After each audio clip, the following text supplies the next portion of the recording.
Oh, hey, bitch. Oh, excuse you. Baloney wash. I'm annoyed. I'm just here to give my opinion and carry in. Oh, it's Chris Avalon Unfiltered, bitch.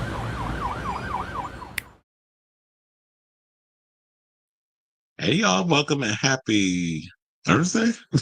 I forgot what day it was. Okay, it's Thursday, child. It's your boy Chris Avalon. Welcome to a brand new episode of Chris Avalon Unfiltered, a show we basically get in and talk about all things going on in celebrity news and pop culture. So that's a show for you. Definitely stick around for that because we have a lot of stuff to talk about today. Because I wasn't here yesterday. I had some internet issues. Plus, it wasn't really a lot going on, and I knew this was going to happen. So stuff comes up. I wound up having some interesting topics that spilled over from yesterday, and then stuff started coming out today. So it's going to be a lot of topics. That's why I had to do an early show, so that way I can give you all as much as humanly possible. So if y'all at work or whatever the case was, yeah, definitely keep it on. Kiki, we going to have a good time because we got a lot of stuff to spill. Before we get to those topics, if you can please do me a solid and hit that like button and that subscribe button. Also be sure to smash the notification bell so that way you know when we go live with a brand new episode of Chris Avalon Unfiltered. And so we got to spill some interesting news that's coming about, the Defenders. We already have Daredevil coming back. So now there's word that Marvel is exploring bringing back Jessica Jones, Luke Cage, and Iron Fist. We have some Halloween news. I don't know if I'm that excited about it. There's news that broke this morning that I'm about to get into. There's a big James Bond shocker that just happened over with MGM Studios, where they've basically taken over creative control of the franchise. And the producers, as in Barbara Broccoli and Michael G. Wilson, have decided to take a step back. We're going to break that down and talk about if it's a good thing, it's a bad thing. Does Amazon know what the hell they're doing over there? So we're going to talk about that. Plus, the NAACP Image Awards happen. So, everybody, I don't see a lot of bloggers, whatever, talking about Black excellence and awards and things. So we're going to talk about it over here because everybody wants to talk about the other mainstream ones. And I talk about those too, but we're going to talk about who won at the NAACP Image Awards. I heard it was online. Like they didn't even have an in-person situation. I'm like, what's going on? Y'all out of money? So we'll talk about that. Plus, Kevin Spacey is clapping back at Guy Pearce. Alan Ritchson is clapping back at Matt Gaetz, calling him a MFer. Because they went to school together. So we're going to talk about that. Plus, people are applauding Keke Palmer over her interview that she did with Usher because, he was talking about that his first kiss wasn't intentional or consensual or whatever the case was.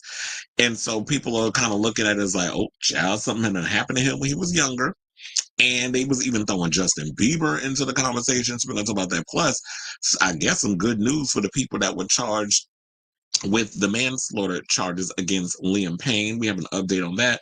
Kim Zolciak wants Kroy, basically wants medical professionals and the law to get involved and check and see if Kroy got CTE. Apparently, some lucky people got to hear Madonna's new album at Chris Rock's birthday party. So we're going to talk about that. And we got some homosexual news. So we got Dank Demoss out here to my plus size. People need advocacy similar to the Levitical as an LGBTQ plus community. So we're going to break that down. Because apparently being fat is the same as being gay. Apparently it's a choice. Godfrey, the comedian, is outing some of our old school TV stars such as James Avery, Reginald, VelJohnson. He even threw George Jefferson up in the mix. Sherman Hemsley. Then we got to talk about Olly Alexander's complaining, saying that basically the labels aren't really pushing him because they be wanting him to not be so out there with his sexuality. And speaking of homosexuals and homosexuality, the gays are losing their sugar honey iced tea because apparently they closed the WeHo gym. Well, the WeHo gym actually closed the sauna. And the homosexuals are losing their minds because they can't, do they get one off up in there when they're supposed to be up in there trying to detox, but they apparently detoxing with some meat in their mouth. They can't do that and in their butt. So they can't do that no more. So we're going to talk about that and a whole lot more. So yeah, it's a lot of topics. So if y'all can, please do me a solid, hit that like button and that subscribe button. Also be sure to smash the notification bell so that way you know when we go live with a brand new episode of Chris Avalon Unfiltered. Onyx is in the building, says, hello, the 10-minute preview for tomorrow. Oh yeah, I did see, I saw that was up. I didn't watch it, but I literally saw they posted like 30 minutes ago. I was like, oh, should I watch this? I see also Lady Gaga is really pushing Abracadabra. And she posted a making like a behind the scenes rehearsal video. I saw she posted that too.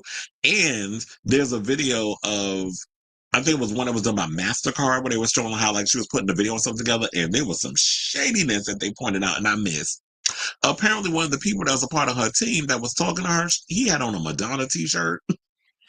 And Lady Miss Petty, now you think Miss Petty was actually Nicki Minaj, but I guess we're gonna have to give Miss Germanata Miss Petty too. We're gonna have to call her Miss Petty number 2. Because apparently she had his shirt blurred out. I said, oh, you messy. You really hate the fact that you're being compared to Madonna when you basically have taken every aspect of her blueprint in her music career, whether it's live performances, visual art situations, and the way that you do your stage and everything else. Madonna did that. She pretty much set the standard on a live show, epic music videos, putting art and stuff into your stuff. The only difference is between, is that Lady Gaga has a big machine behind her. I mean, Madonna does too, but at the same time, it's like you got a big machine behind you, a record label. So, and I saw that mess MIA went and said about her back in 2020. That was a cackle too. He said, hello, hello. And then Roro's like, finally, I'm on time. Probably because I'm on early. Oh, yeah, because I know a lot of times you do come in late. And then I'd be like, wait a minute, you bringing up a comment. I'm like, we talked about that like 2 hours ago. But it'd be like that sometimes.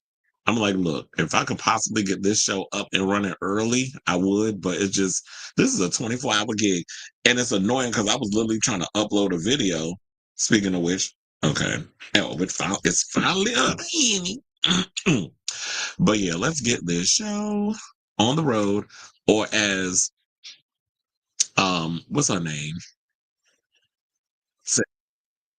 Nope. I was like, I had to open something up and now I gotta close it. Or as Miss Naisha Lopez likes to say, let's get this shindig on the road. Cause that's definitely what we're gonna have to do here. First of all, I'm about to upload because I'm trying to do a million things at once. I was this damn video that I was doing of Captain America. It finally freaking uploaded. So now I can close that. And let's get into Magical Mermaid's in the building. How you doing? Maybe the shirt couldn't have been shown because of record label differences of copyright. That would be dumb. I'm like, really? They have to do copyrights on t-shirts? Like if I went and that's I would say that that's really stupid if that's the case, because I'm sitting there like, why would you blur out a shirt that I'm wearing if I paid for it? So they're like, oh, well, we can't show an artist face on a t-shirt because that's a copyright infringement. I'm like, well, shit, if I paid $30 for this damn shirt, we shouldn't have to blur out nothing. But I understand it's like these little laws and things they have. It's freaking stupid. So you could be right. I don't know. But anyway, let's get right into the show and let's get into some Marvel news. So, we are a couple of weeks away and I'm pretty excited for Daredevil Born Again. I'm hearing great things about it. I know they're about to start shooting season 2. We didn't even get season 1 yet. And another good thing that I like about Daredevil Born Again is that I've been looking at the run times, and when it comes to Disney, y'all be having me worried because the thing that pissed me off with y'all, I'm like, wait, why can't we get like the standard 1-hour show or 40 minutes if it was on regular TV and it had commercials? And I'm sure if you play for the ad thing, y'all get commercials, because I remember a friend of mine actually has the ad, the ones with the ads, and they were putting commercials in there. I was like, oh, what is this? Me, I can't stand an ad when I'm watching stuff. The only one I have it for is Peacock, but theirs is like 60 seconds, so I can deal with that.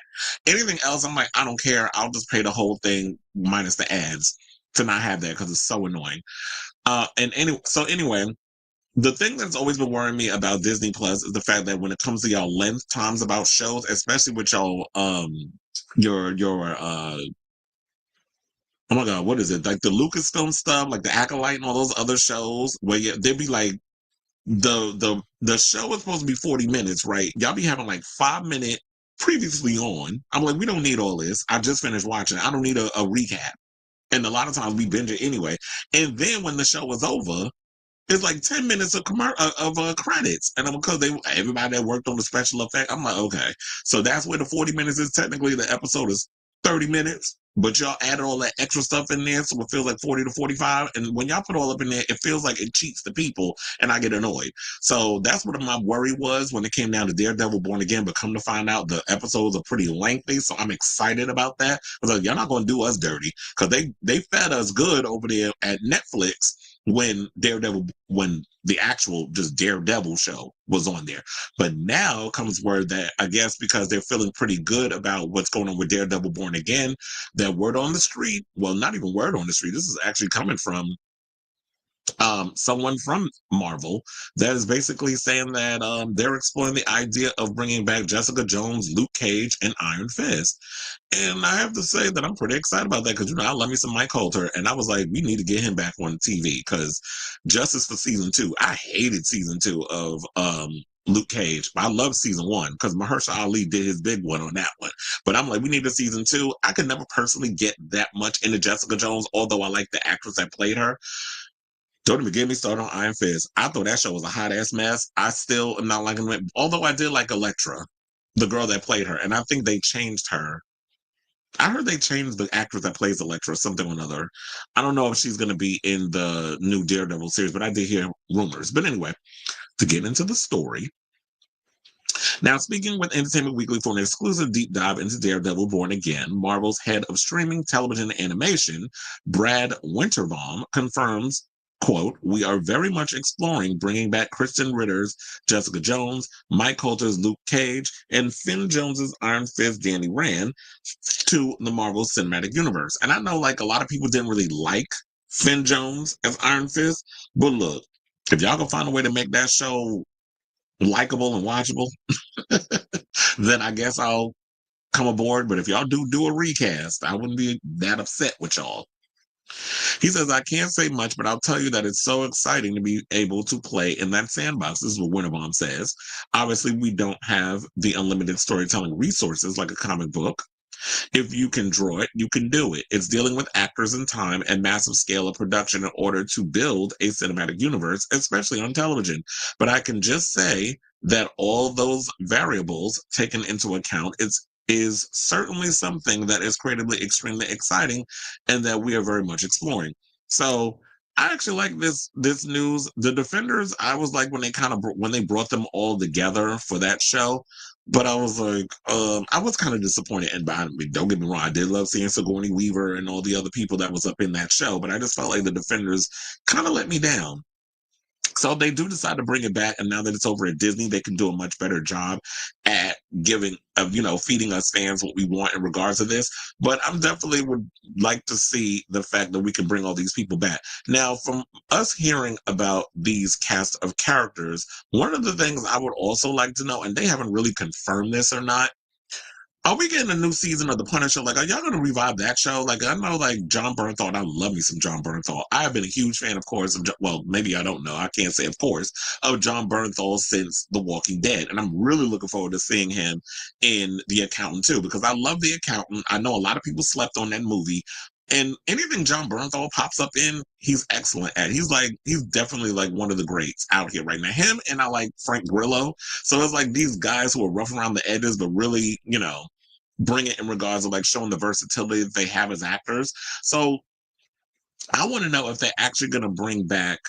Is it confirmed? Because they haven't mentioned anything about the Punisher, although I've heard rumors, but I don't know if it's really been confirmed by the major trades if we're going to get a new revival of the Punisher. And I think the fans would, I don't want to speak for everybody, but I feel like I could speak for everybody when I say I think people would want a revival. I was going to say a reboot. It's not a reboot. A revival of The Punisher over all these other shows. Because I don't know many people that really was like hard up for Jessica Jones, Iron Fist, like we were Daredevil. Now, when it came down to Luke Cage, I was definitely loving that show because season 1 was so good. And then when we got season 2, I was just kind of like let down. But I do feel like Luke Cage definitely deserves a revival because we got to have justice for Mike Coulter in that second season. So hopefully they work that into the situation. I liked Echo, but I thought that show could have been a whole lot better too. The fact of how they treated, like how they rushed everything to get to the finale, I just feel like that. I mean, if they're gonna bring that show back, I would love to see them try to work that out too. But I highly doubt that we'll get a Echo season 2. I did not like She-Hulk. I thought that show was stupid. I mean, I like Tatiana Maslany, but the way they was going about I don't know, the tone was all over the place. They would do like certain sequences would just felt like, okay, this is out of pocket. This is about as weird and uncalled for as that dance sequence that they put in the marbles. I'm like, this movie does not need this part up in here. Just like we did not need She-Hulk and Megan Thee Stallion twerking in the damn office. Like that was dumb. So I say all this to say, what do you guys think of this story regarding the fact that that Marvel Studios exploring bringing back other shows, like with us getting Daredevil, that they will be looking at, yeah, let's bring back Jessica Jones, let's bring back Luke Cage, let's bring back Iron Fist, and hopefully, fingers crossed, that they'll be even considering bringing back The Punisher, because we definitely would love to see that show. And I haven't seen that. I don't think I've been disappointed with any of the seasons of The Punisher. So let me know what you guys think of this story in the comments down below. Okay, Matthew Murray says, yes, television shows have to be careful of logos, etc. Okay, it said Little Mix Dancers had Spice Girl shirts unblurred, so it's not copyright. I enjoyed the Acolyte. Yes, I paid. Yes, so do I. I don't like the Acolyte. I know some people try to blame racism and all that other stuff on it, though, and homophobia is out and like it, but I was just I thought about that. I love diversity and stuff in the TV show. If you're gonna put a black queer woman or somebody who's other than white in a lead, I'm here for it. But the story's got to be good. Yeah, I was like Iron Fist. I thought it was all right, but it wasn't like my top show. All right, so now let's move on and let's talk about this rumor that's been floating around from Slasher Effect. So Slasher Effect, I'm just like, well, it says Sin of Stealth. They basically is reporting this. So take it with a grain of salt. It's not necessarily like Hollow Reporter, Deadline, all these other things, but there is a rumor, and I saw this over. I was trying to look for it on the Twitter. That's what I like to call it. But apparently it was on the Instagram. So we'll just use this one. So yeah, so they're saying that according to Stealth, Jamie Lee Curtis is in negotiations to reprise her iconic role as Laurie Strode in a new project from a Halloween franchise. Okay, so can we talk? Because I'm just gonna have to say, as much as I love Jamie Lee Curtis, I honestly do not think that this is a good idea. Because as much as I love Jamie Lee Curtis, like I love her in the original Halloween. Halloween 2 has its moments, although I hated that wig, but I understand she cut her hair and they had to slap a wig on her in the second film. So with all that being said, I tolerated Halloween 2 because I love the hospital setting and everything else that was going on up in there. They had some pretty gnarly kills. And I have a love-hate relationship with that movie. Halloween 3, I know that's like one of those movies that people like. I like it too. Um, then we had Halloween 4, which I actually love. It was supposed to be like a direct sequel to, I believe, Halloween 2 or something or another. And it's like, then we get Jamie Lloyd and that sort of thing. My question would be, how do we bring her back after what happened in the events of Halloween Ends, which I know divides a lot of people, and we talked about this many times on the show, where it was just like, okay, so why are we making, how do you go from Halloween 2018, which was great, the way that they did that, and it was like a direct sequel to the original movie, and then we got like Halloween Kills, which I know some people have a love-hate relationship with because it's like the Empire Strikes Back of the franchise. It's just basically I was about to say Michael Jackson, Michael Myers going ape crap and just basically full-on Terminator because he's trying to get to his childhood home, which has been bought by a gay couple. And then he's basically just killing everybody that gets in his way. Meanwhile, the whole town has gone crazy and wants to basically take out Michael Myers, which I thought was a great idea because it kind of plays into that one sequence that we got from Halloween 4, back when they were trying to get Rachel and Jamie out of town, out of Haddonfield, and she got in with all the guys that were just going on the rampage through Haddonfield and mistakenly shooting people they thought was Michael when it turned out to be some kid from the neighborhood, and how they just basically, so I like that idea of them exploring that. It just got a little silly with the Evil Dies Tonight and all the other stuff. So of course it was just like, when you had this great idea, you started to screw up the situation, and then it got a little crazy. Although I did like the kills in that movie. It was just full on Michael Myers going full Terminator. Then we get Halloween Ends, and we sort of like that ending after what happened with Laurie's daughter, and then she's like, "Oh, I'm coming for you," because there's a version of that where it's like the ending is different, and I've seen that ending is, I think that you can actually buy that version, and I have that version that I paid for. I think I have 2 different versions of Halloween Kills though. So there is a version where it's just like she's calling her daughter Karen.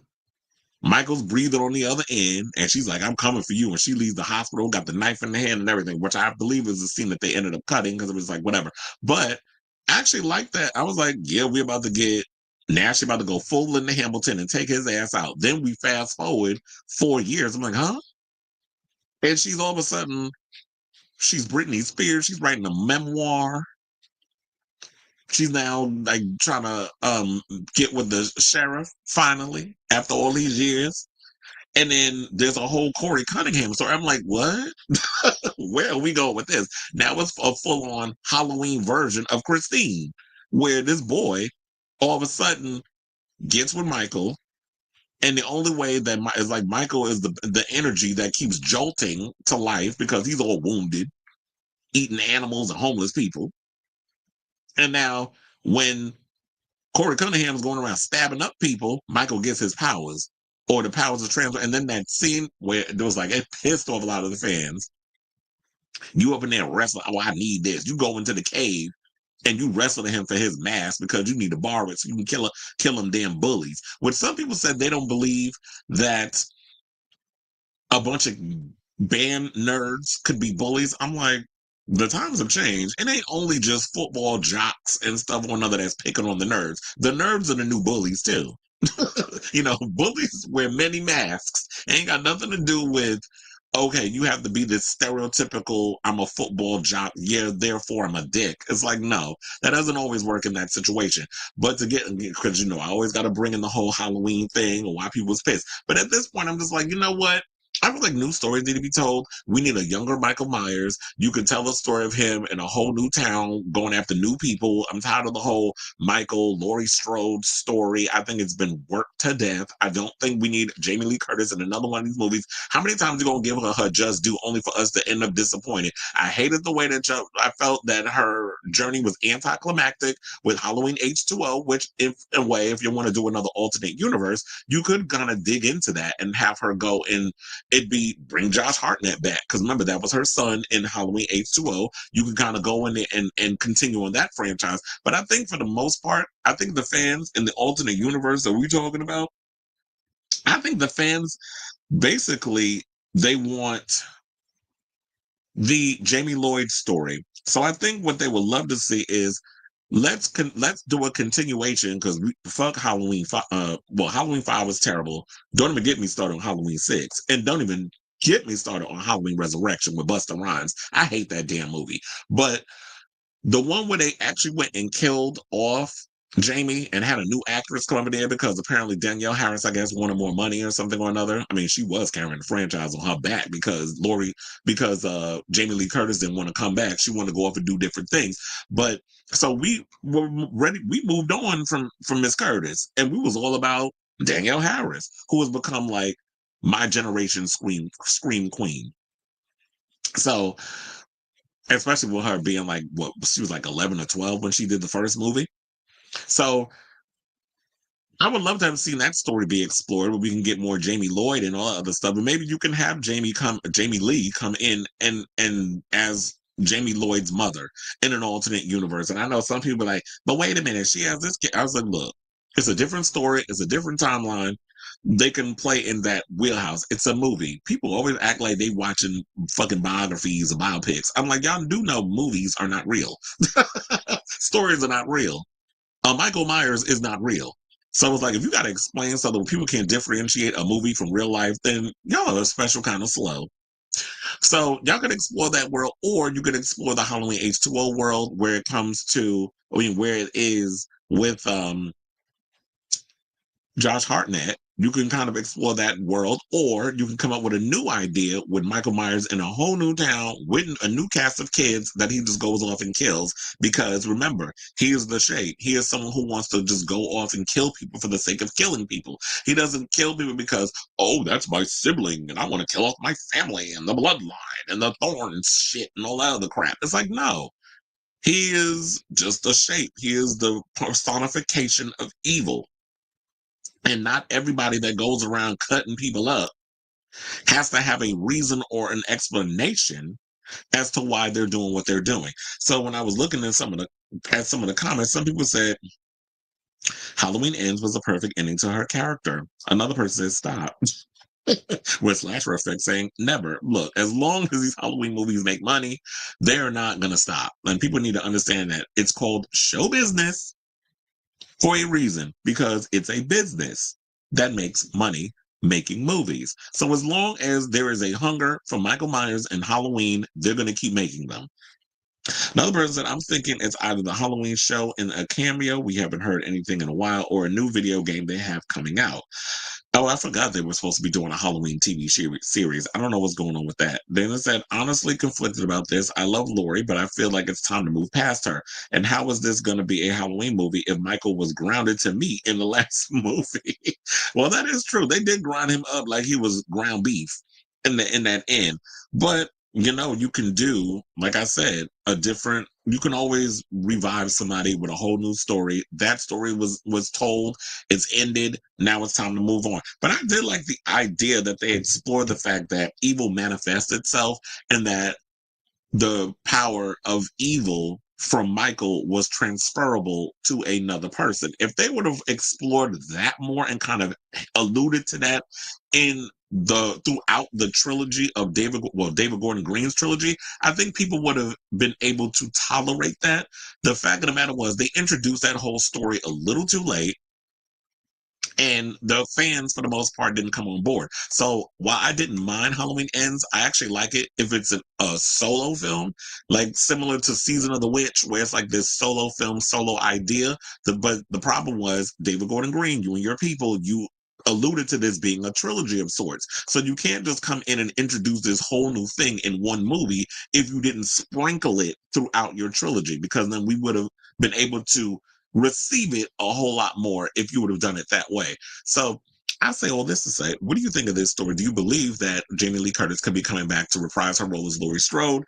How do you feel about her coming back if this turns out to be true? Or do you feel like, girl, it is time for you to move on? We don't, as much as we love your character and what you brought to the franchise, and they really haven't given us that fully realized, satisfying ending to your character, which I feel like they are kind of anticlimactic. I thought in a way that we got it with H2O. The problem was the showdown between her and Michael was way too damn short. That was my only issue with H2O. Although I liked everything about H2O, I just felt like I said, that their final showdown, it just felt like, okay, so y'all beating each other up and stuff, and it was like it felt like a 5-minute situation.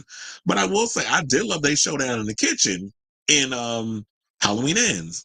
But it felt tacked on. Like, it felt like y'all was so caught up in telling this Corey Cunningham story that you forgot, oh, wait, we do have Jamie Lee Curtis a part of this movie. We sidelined her like a damn fool in the second movie, Halloween Kills. How you got her sidelined again in the damn hospital, which y'all did already in Halloween 2. And then in Halloween Ends, you pretty much kind of sideline her a bit again to focus on this new character.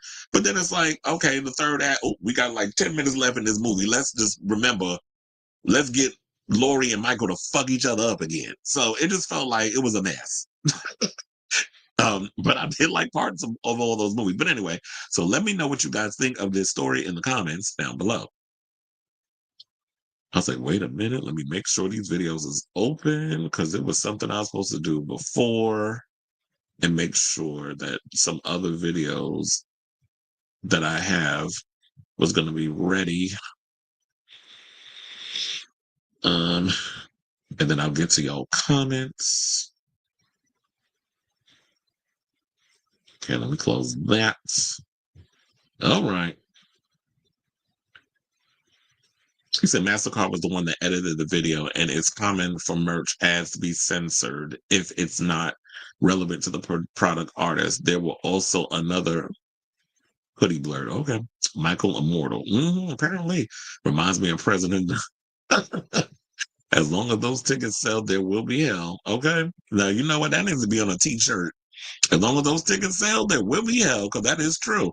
It's like, look, as long as y'all go out and buy these tickets to these movies, they're going to keep making them. So people can get mad all they want. They're making movie instead of the movie. It's like, look, it's a business. Their sole purpose in the business is to make money. Honey. All right.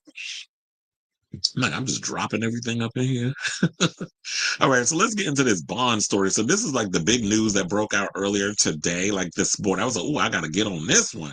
So we did talk about a couple of months, I think like in December, actually, where there was a whole situation where there was an article that came out, I believe it was the Wall Street Journal, where they basically, I guess, what was it? They saying the Broccolis were kind of like not pretty, they weren't happy with Amazon, MGM, and where I guess they were planning on going with the Bond franchise, because it's been a minute since we've gotten a Bond movie, since, Daniel Craig left the franchise and he did his 5 movies or whatever the case is. They've been trying to figure out, okay, what are y'all going to be doing with this franchise? Where are y'all going? We still don't know. I have a feeling, but it's probably going to have to do a lot with streaming services and things of that nature. But we'll get into the old quote to remind y'all of what the Broccoli said, and why I'm kind of a little nervous regarding this announcement that recently just came out, where they're basically saying that Amazon MGM is going to have full creative control over the Bond movies, while the producers, Michael G. Wilson and Barbara Broccoli, will just be in the background. They'll just remain producers, but they're going to be doing other things besides fully investing in the Bond franchise. So, in news that will send shockwaves through the industry, longtime James Bond producers Michael G. Wilson and Barbara Broccoli are stepping back from their creative process and handing over control of the beloved franchise to Amazon MGM Studios. So, I said yes, that while this is sure to shake and indeed stir the industry, they're stepping back. So now, as per details of the arrangement, Amazon MGM Studios, Wilson and Broccoli have formed a new joint venture to house the James Bond intellectual property rights. The 3 parties will remain co-owners of the iconic franchise, but Amazon MGM will have creative control. Saying, quote, since his theatrical introduction over 60 years ago, James Bond has been one of the most iconic characters in film entertainment, said Mike Hopkins, head of Prime Video at Amazon MGM Studios. Quote, we are grateful to the late Albert R. Broccoli and Harry Saltzman for bringing James Bond to movie theaters around the world, and to Michael G. Wilson and Barbara Broccoli for their unyielding dedication and their role in continuing the legacy of the franchise that is cherished by legions of fans worldwide. We are honored to continue this treasured heritage and look forward to ushering in the next phase of the legendary 007 for audiences around the world. And here's what Wilson added, saying, with my 007 career spanning nearly 60 incredible years, I am stepping back from producing the James Bond films to focus on art and charitable projects. Therefore, Barbara and I agree it is time for our trusted partner, Amazon MGM Studios, to lead James Bond into the future. Broccoli commented as well, because we got to get all their quotes in, all their PR comments, because I know this is probably not how they're feeling behind the scenes, but this is what they're going to tell us, at face value. So she commented by saying, my life has been dedicated to maintaining and building upon the extraordinary legacy that was handed to Michael and me by our father, producer Cubby Broccoli. I have had the honor of working closely with 4 of the tremendously talented actors who have played 007 and thousands of wonderful artists within the industry. With the conclusion of No Time to Die and Michael retiring from the films, I feel it is time to focus on my other projects. Now, for those who are not aware, in 2022, Amazon pretty much acquired, but they swallowed up MGM, including a vast catalog with more than 4,000 films and 17,000 TV shows. Since the MGM acquisition, Amazon has held rights to distribute all the James Bond films, and as a result of this transaction, will have creative control over future projects. So, future projects, future productions, that sort of thing. Now, while I think it's a cool idea, Amazon, it's easily accessible. Like anytime I go on Amazon Prime, I do see a lot of the James Bond films up there. So I'll pop one in. Well, not pop, I say pop one in like it's a damn DVD. I will put one on and I watch it because I love the James Bond franchise. I love the old Sean Connery stuff. Like, I don't know, I grew up watching those. Like, when I was a kid, my dad was big on like James Bond and that sort of thing. So I sat and I watched a lot of the classics. I love the Sean Connery ones. I like the Roger Moore ones. I like Timothy Dalton. I even like oh my god, who's the other one that did Die Another Day? I have Pierce Brosnan. I like his too, and I've heard always great things about Pierce Brosnan too. So I like all the Bonds that we've had over the years. I even like the Daniel Craig one because the Daniel Craig one was a little rough around the edges, and I like the fact that he was sort of like this real macho, but he had moments of being sensitive and vulnerable as well. So I like that we got to see these different sides of Bond. Now, as far as like what the future holds for this, because they're saying that it'd be great for them to move, like we trust Amazon to move them into the future. What does that future look like? Does that mean that we'll no longer be getting Bond films in theaters, or is it that it's going straight to streaming? Because this seems to be the future now. If you're trying to cater it to a younger audience, which was a rumor that we talked about a couple of months ago when we talked about this first story breaking around, that there was some clashing going on between Barbara Broccoli and Amazon Prime, or Amazon MGM. She was saying that they didn't know what they was doing and stuff over there. So what does that even mean? Like, does that mean, because especially when I guess they came out with a documentary on James Bond, I think it was like Bond 60 or something or another, that there was a James Bond documentary that is on Prime Video, and they said that the way that they handled it, they didn't like it. It was just thrown on their streaming service, and I guess maybe they didn't think that they got enough people to watch it. But if you're trying to cater, and they were saying something or another, they were trying to rejudge it for a newer generation, which I know a lot of people are going to have a problem with this, but the generations are dying off. The people that watch James Bond and were all for it, they're not going to be around forever. So from a business sense, I can understand that they're going to have to rejudge it for a younger generation and get them on board and want to watch it. Now, as far as who they're going to cast, I said Aaron Taylor Johnson. I would love to see him as James Bond.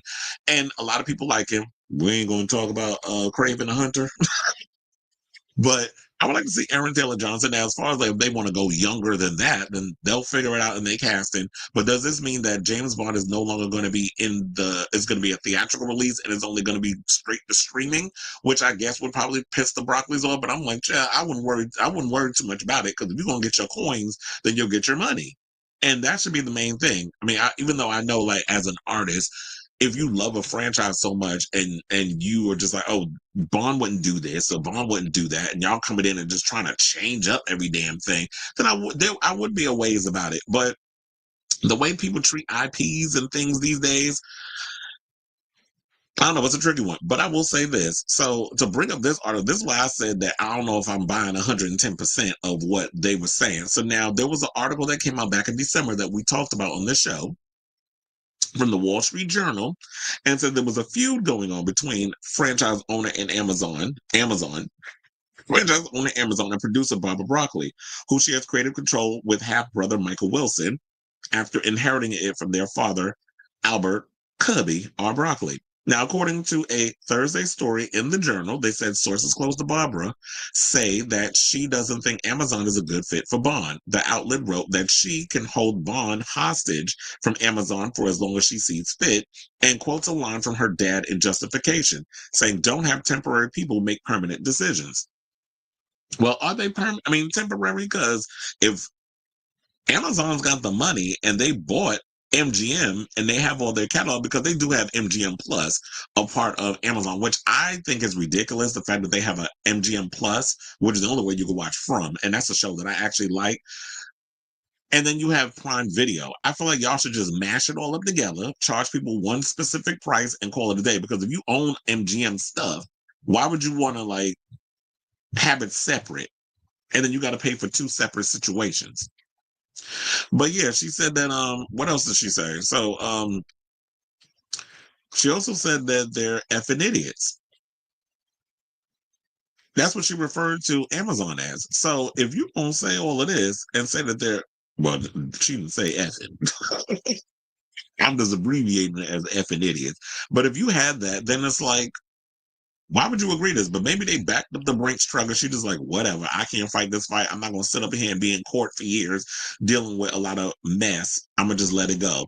But they also said that with the negotiations, Amazon committed to debuting Bond films in theaters first rather than on streaming, the Journal wrote. But when executives suggested bringing Bond into the Amazon universe with something like a TV show, a spinoff for the Moneypenny character, or even a female 007 series, Broccoli's response was often said to be the same. Did you read the contract?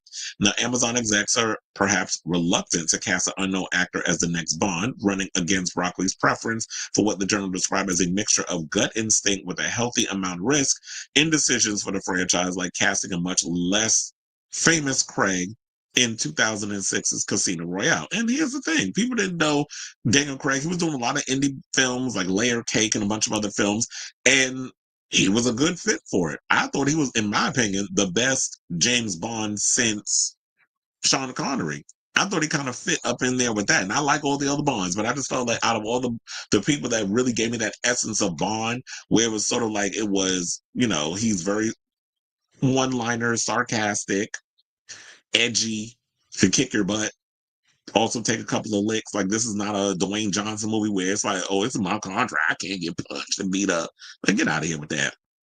I need a little realism in my movies, even if a lot of the other stuff in the movie is just suspension of disbelief. But if you're gonna go off and because I kind of figure like they would kind of go there, it's like, yeah, we can need to spin off the franchise into other things. If y'all have stories and interesting things that y'all can come up with, you want to. I don't know if I wanted money to any series though, or a spinoff for her. But if y'all decide to do a female 007, which I actually like Lashana Lynch when y'all had her as like the kind of the 00 when she briefly replaced Bond.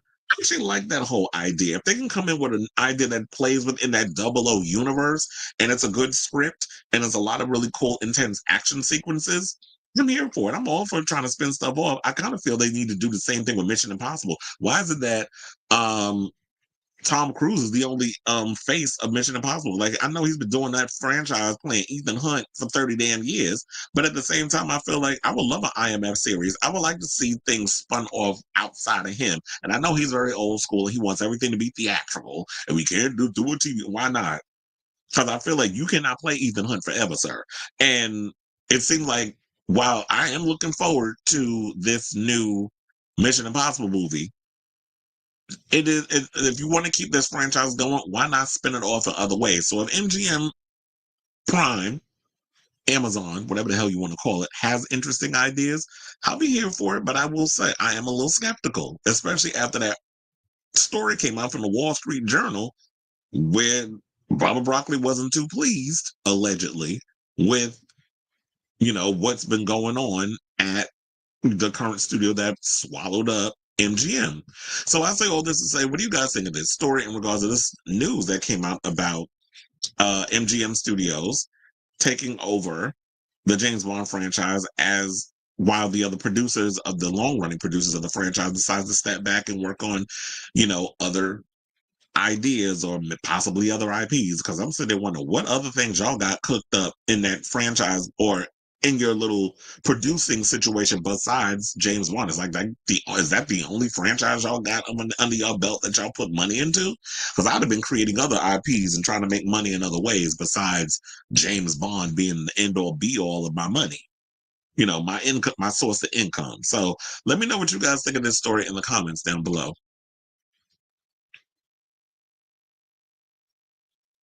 Okay. I was like, how do I'm tired of this damn stream crap that keeps coming in from Twitch. Daniel Craig forever. Well, remember his character died in the last movie. All right, so let's talk about the NAACP Image Awards, which apparently I believe happened yesterday. And what I didn't know is this was night 2, because they said they did 2 nights of the NAACP Image Awards, and they said it was like on. It wasn't even like live, so it was virtual. I'm like, isn't COVID over? Sort of. I mean, we got other viruses that's floating around. Don't even get me started on that. But I was like, why are we still doing things via satellite and virtually? I was like, what? Y'all ain't got the coins to be doing live stuff. We got all these other live award shows that's going on, and the NAACP stuff is doing virtual stuff. So anyway, big congratulations, I guess, to Beyoncé and her daughter Blue Ivy, who are adding a few more NAACP Image Awards to the family trophy case.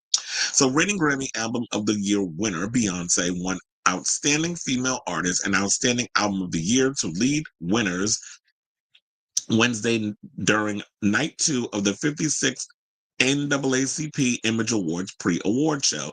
Now, Beyonce won the album award for Cowboy Carter, repeating her feat earlier this month at the Grammys, and got a bonus victory when her daughter, Blue Ivy Carter, won for Outstanding Character Voice-Over Performance, Motion Picture, for Mufasa, The Lion King. Other Image Award winners in the music category tonight revealed in a live stream ceremony included Doechii winning Outstanding New Artist and Chris Brown winning Outstanding Male Artist. Now, see, didn't I tell you? I said, regardless of how y'all be feeling about Chris Brown, look at him. He winning Grammys. He winning NAACP Image Awards. So where is he canceled? I guess in white spaces. But for the most part, all these award shows, he's still winning. Regardless of how y'all feel about what he does behind the scenes. Now, Wednesday's category also includes some film categories, including The Piano Lesson, director Malcolm Washington winning Outstanding Breakthrough Creative, Motion Picture, and Tyler Perry, The Sixth 888 winning for Outstanding Ensemble Cast in a Motion Picture. Amelia Perez, with all its controversies, it won for Outstanding International Motion Picture. The Image Awards, which honor this year's Best in Black Achievement and Excellence, will continue Friday with the Creative Arts Ceremony ahead of Saturday's main ceremony at, okay, so this is before the big live one. Because I was like, wait a minute, why is everything virtual? So the main ceremony airs live on BET and CBS at 8 p.m. on this, well, did I say the date? Or it says Friday, this Friday coming. So that's tomorrow. But they said that's a creative arts ceremony. It's going to continue again before we get to the Saturday's main ceremony at the Pasadena Civic Center. So that's what it is. Now, tonight's winners come after night 1 winners that included Ayo Edebiri for Outstanding Breakthrough Creative Television for The Bear and Keke Palmer for Outstanding Host in a reality competition for NBC's game show Password. Jamie Foxx's stand-up special, Jamie Foxx, What Happened Was, Samuel L. Jackson and Taraji P. Henson also scored wins Tuesday across the categories of TV, short film, and books. So they got the full, if you want to see the full list of people who won for night 1 and night 2, you could definitely head over to my website, chrisabalon.com, and catch all of that.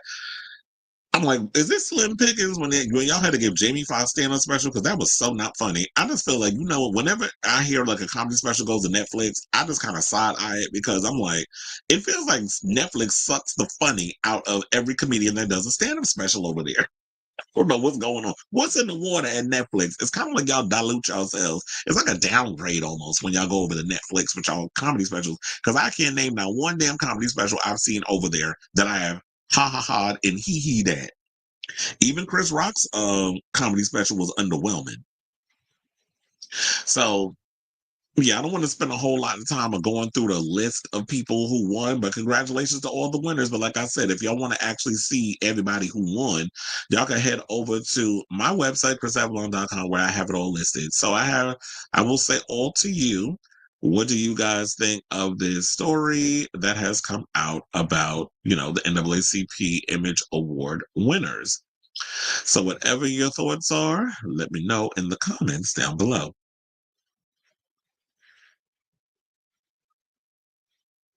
Not James Bond equals James Boring. Well, no, I like the James Bond movies, but we'll see what they plan on doing with the TVs. Well, with whatever they kind of come up with. If they decide to do a James Bond TV series, which actually kind of might work.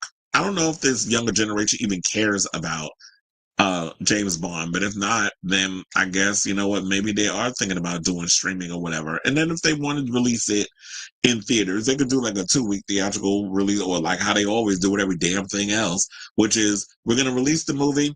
It's going to be in the movies for like a month, and then it'll end up on streaming. Like I said, like everything else. Okay, so now let's get into this ASAP Rocky story, because the news came out, I think, wasn't it yesterday or something or another that I think this news came out, but I wasn't on yesterday, so yeah, I'm a little late with the ASAP Rocky-ness of it all. So, um, he was found not guilty on 2 counts of assault with a semi-automatic firearm stemming from an argument with childhood friend and bandmate Terrell Efron, also known as ASAP Relly, in 2021. I guess people were saying there was a lack of physical evidence. That's why he got off. But I do have the clip of, him responding to the not guilty plea. Please hold.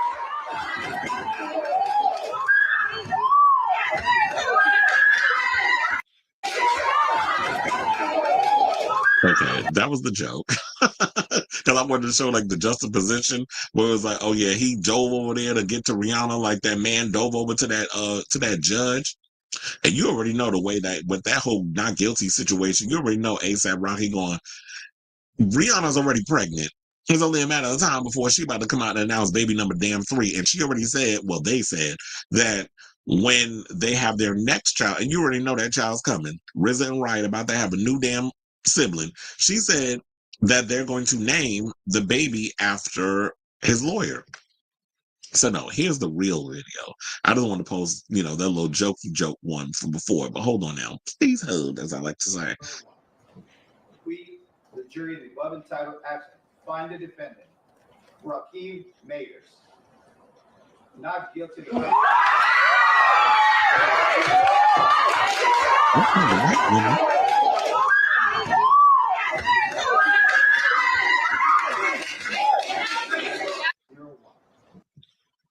I was sitting there saying, like, child, now you doing too damn much. They only said not guilty on one little thing. Already he running over there, like literally, like you at the funeral and you trying to jump on top of the dead body because they're about to put them into the ground. It's like, sir, if you don't relax, you're doing too damn much.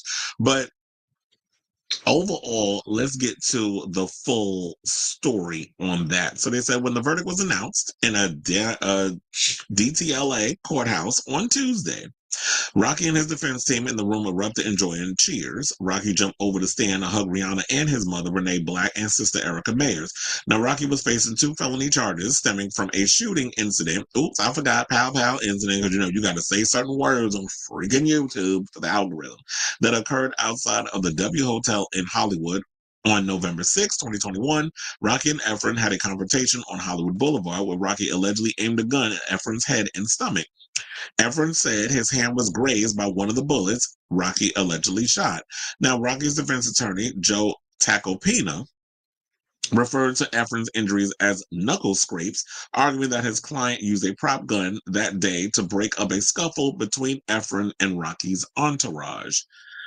Now, there's no bullet in the world that could have done that, Tacopina said, showing jurors a picture of Efron's bloody knuckles. ASAP 12E, real name Jamel Phillips, a friend who was with Rocky that night, testified that Rocky fired the shots as a means to stop Efron from going after another member of their crew, ASAP Ills. Jesus Christ, were y'all all trying to beat each other up? Real name Elijah Ulonger. Still, Rocky was adamant he never fired any live bullets. Now, while police returned to the scene to collect evidence, they found nothing on site. Efron also returned to the scene and allegedly found 2 9mm shell casings. Efron's testimonial included his admission that he was at a LA gun range firing a semi-automatic pistol just 2 weeks before the November incident. This proved to be a critical point in the trial, as Rocky's defense was largely built on Tacopina's argument that Efron planted the 2 9mm shell casings he claims he found. Because they said, look, if the cops didn't find nothing, how the hell you all of a sudden found shell casings at the site? So you literally was up in here going above and beyond to set me up. So Rocky alleged Efron made up the shooting story to extort him, citing Efron's $30 million civil lawsuit against him. Prosecutor John Lewin and Tagopina got into an indirect shouting match at one point in the trial, but without the jury in the room. Tagopina accused Lewin of behaving unethically, and accused the prosecution of perjury on Efron's behalf. Lewin, meanwhile, vehemently objected these claims, which caused Judge Mark Arnold to point to Lewin and say, "Lower your voice and don't yell at me." Now, though Rihanna, mother of Rocky's children, was never called to testify, she did appear in the courtroom multiple times in support of her partner. And now they were saying, like, this may have possibly, I mean, even though they said lack of evidence on this other stuff, Rihanna knew what she was doing when she brought the damn kids in that room during one of the days of the trial. Because it's like, oh, you trying to play up that, well, please don't take my baby away from me. Because I got these two kids and I ain't trying to be a single mother. I mean, quiet as it's kept.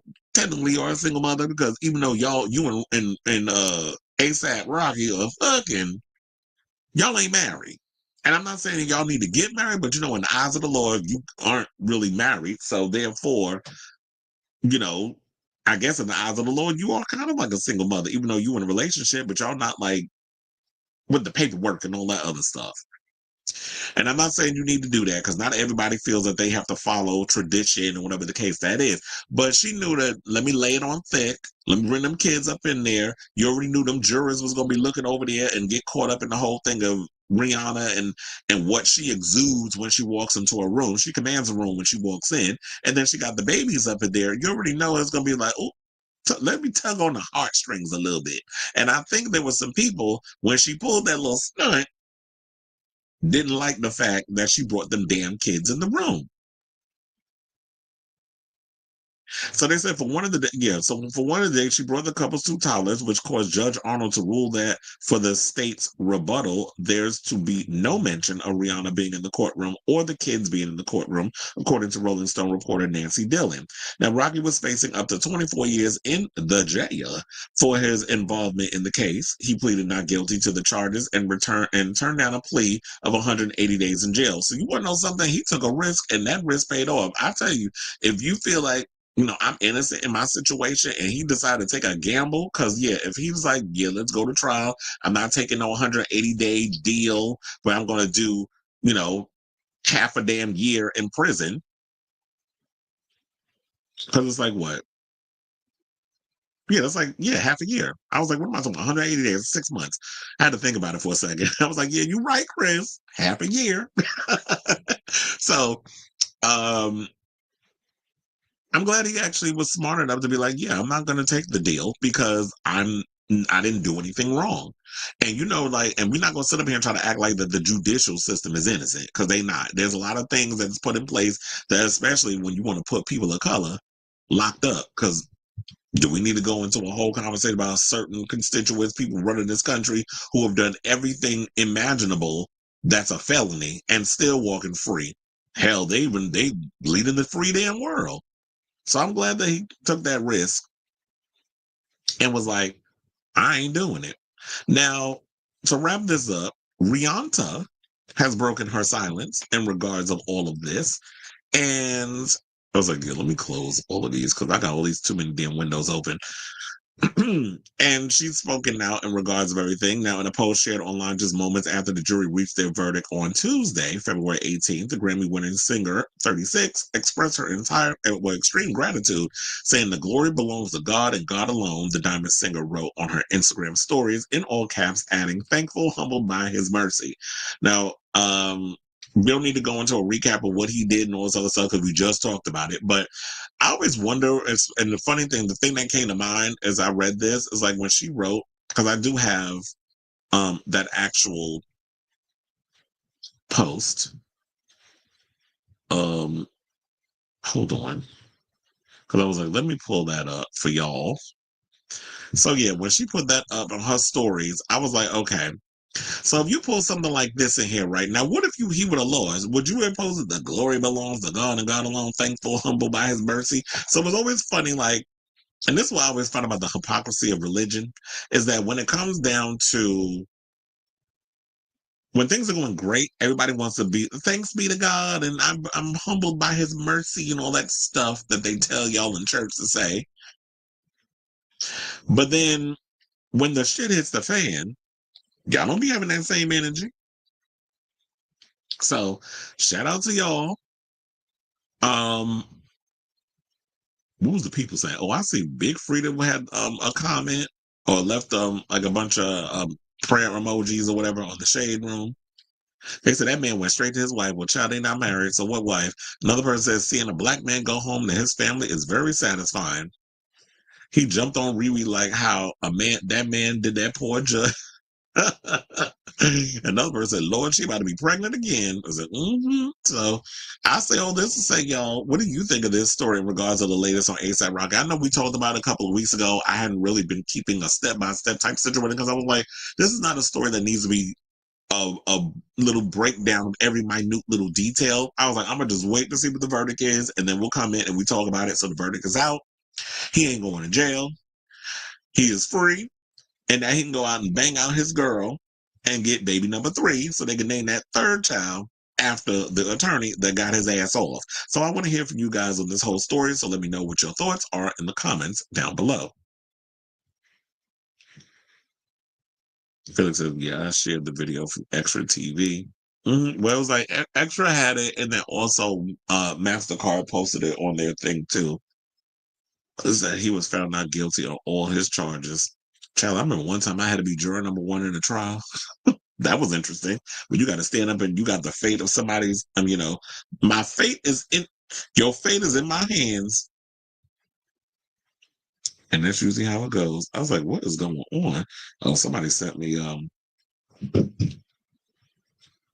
something in the group chat. Whatever. Let me focus on the live. Yeah, why did she bring them? What if he had been found guilty? Well, she thought that before they even laid down a whole guilty, not guilty plea, or before they, when they were doing the deliberation, that she thought, let me bring the kids in to kind of tug on the heartstrings a little bit. It's like, girl, I see through all that Maybelline. You ain't fooling nobody. But it worked, apparently. All right, so now let's get into this Kevin Spacey story because we got to follow up because, the other day, Guy Pearce came out and said that he was left to feel a bit uncomfortable around the time when they were filming LA Confidential together. Well, of course, Kevin Spacey's sociopathic ass decided to get all over the Twitter and defend his own honor. I saw there was a video up. I didn't care enough. So he's clapping back at Guy Pearce, which Spacey tells his LA Confidential co-star to grow up and you're not a victim. So on Monday, Pearce expanded further on his alleged experiences with Spacey, having previously called him a handsy guy in 2018. Spacey, who has been dogged by accusations of actual misconduct, has conceded he made some clumsy approaches to men in the past, but never anything illegal. Now, Pearce told the Hollywood Reporter that Spacey targeted me, no question, while they made the 1997 film LA Confidential. He says that he told his then wife that he felt safe on set when his co-star Simon Baker was present because Spacey focused on Baker instead. Well, I don't know if you should have hit Simon Baker fine behind with that stray, because I'm like, what if Simon didn't want to come out and expose his experience? Because, a lot of times there is harassment, a lot of it that goes on in the industry, not just with women, but men as well. And it's like, well, you had to go, why am I, it's very needly. Now, why am I in it? Because you want to bring up me in your situation to justify what happened to you. So I don't know if that was his place to do that, but I guess sometimes you got to hit somebody with a stray to make a point. Like the bystander got to get hit with the bullet in order for, the issue to be addressed. So Spacey went and said But it said, oh, quote, but I did that thing that you do where you brush it off and go, that's nothing. No, that's nothing. And I did that for 5 months. And really, I was sort of scared of Kevin because he's quite an aggressive man. He's extremely charming and brilliant at what he does, really impressive, etc. He holds a room remarkably, but I was young and susceptible, and he targeted me, no question. Now, Pearce said that the hashtag #MeToo movement, which saw multiple allegations of misconduct leveled against men in Hollywood in 2017, was a really incredible wake-up call for him. Spacey was accused at the time by actor Anthony Rapp of having made advances towards him at a party in New York in 1986 when Rapp was 14 years old. I'm like, damn, Kevin Spacey been acting that long? I didn't even know that. But that always happens before somebody has their big break, that there's always years of them paying their dues and them being a little lower level in regards to the acting world before they make it big. That it says Spacey was legally cleared of misconduct and SA respectively in separate trials in the US and the UK and successfully defended himself against a law brought by Rapp, saying, quote, I was in London working on something and I heard the reports and I broke down and sobbed and I couldn't stop. This is what Pearce said. I think it really dawned on me the impact that had occurred and how I sort of brushed it off and how I had either shelved it or blocked it out or whatever. He said he was reluctant to describe himself as a victim, even though I probably was a victim to a degree. I was certainly not a victim by any means to the extent that the other people have been to sexual predators. So people can come out and be like, well, and I always say this, even when it comes down to anything, when it comes to racism, when it comes to xenophobia, homophobia, even down to assault of any kind, there's levels to it. So he may not have what some people would think was sexual assault. He didn't pull down my pants, slam me up against a pool table, and shove, his peen in my butt.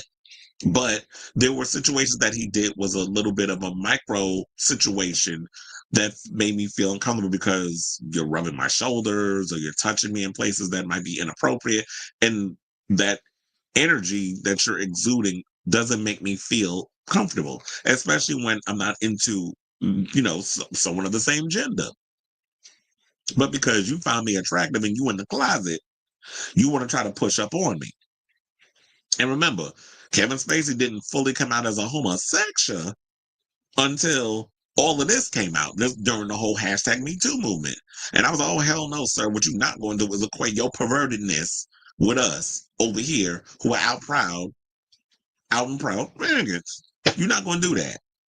Because then you feed into that self-hatred, that shame, and those bigots over there that believe that being gay is a choice, that there's something wrong with us, that we're deviants and perverts. And there's some of y'all that exist. There's always deviants and perverts that is in every, group of people, mostly heterosexuals, because they're the ones that, if you really want to look at the statistics, be out here assaulting people sexually. But we got some of them perverts floating around in our shit too. But a couple of rotten apples do not make up the entire community. And I feel like I know people get all up in arms about that, but it's like sometimes you got to explain it to folks. So Spacey has responded to the allegations, and he responded on Twitter on Tuesday and said, we worked together a long time ago, he said in the video addressing Pearce. If I did something then that upset you, you could have reached out to me. We could have had that conversation, but instead you decided to speak to the press, who are now, of course, coming after me because they would like to know what my response is to the things that you said. You really want to know what my response is? Grow up. Now, Spacey claimed that Pearce flew to Georgia a year after LA Confidential was made just to spend time with me while Spacey was filming Midnight in the Garden of Good and Evil. And I love that movie. Shout out to the dearly departed Lady Chablis. She was everything in that part. And she was in the book because I read the book. He said, did you tell the press that too, or does that not fit into the victim narrative you have going? He said, I apologize that I didn't get the message that you don't like spending time with me. Maybe there was another reason. I don't know, but that doesn't make any sense. That you would have just been leading me on, right? But here you are now on a mission some 28 years later after I've been through hell and back. So you're trying to say you innocent and everything? Like you didn't really do all those things that all those people, including Anthony Rapp at the age of 14, when he came out as an adult, has accused you of? I truly believe that Kevin Spacey is a smug son of a bitch. I do think he's a prick. I do think that he's probably most likely guilty of those things. And just because you were found not guilty in a whole bunch of stuff, because sexual assault cannot be proven. Not if it was done decades ago. It's usually your word against theirs. I mean, I'm having you watched enough episodes. Has he ever even done an episode of Law and Order SVU? Like, they say that all the time. Olivia Benson has said that many a time in a scene. That it's like, yeah, sometimes assault can't be proven. All it is, you have to go on their word. You should believe the victims. So these people said that stuff happened to you, and you already know, like back in the day, it was not kosher for men and boys to come out and say that they were abused in some sort of way, that they were sexually assaulted. Even when there were people that came out and said that they were sexually assaulted. How many times have we heard Corey Feldman speak about the perverts running around in Hollywood and things that may have that happened to him? Not may have. He said stuff happened to him where he was abused. And I don't remember if he's mentioned Corey Haim, but we all kind of felt that the reason why Corey Haim was a big old drug addict, which eventually he ended up dying over an OD, was because y'all was messing around with that boy too. And yeah, when you look at someone like a Corey Haim, he was a pretty boy.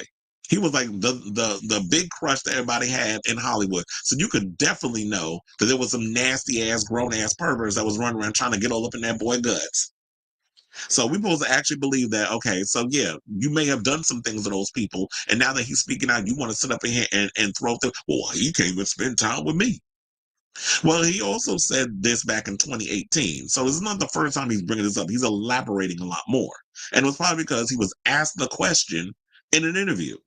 And so now he's elaborating on it more because this is a safe space. The way we are with Me Too and Time's Up and all the other things, people are feeling, especially men, are feeling more comfortable coming forward to talk about the abuse, especially with all this stuff going around about the diddler. So to sit up in here and try to talk about you not a victim, well, shit, you not a saint either.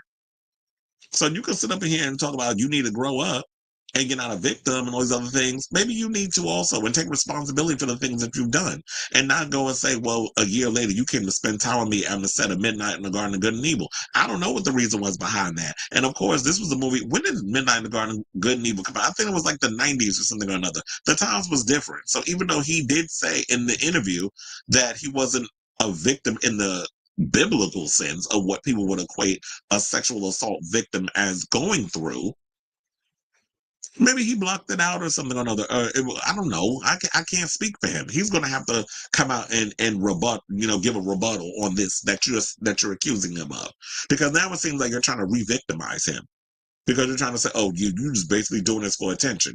What does he have to gain for talking about this? That's what I would want to know.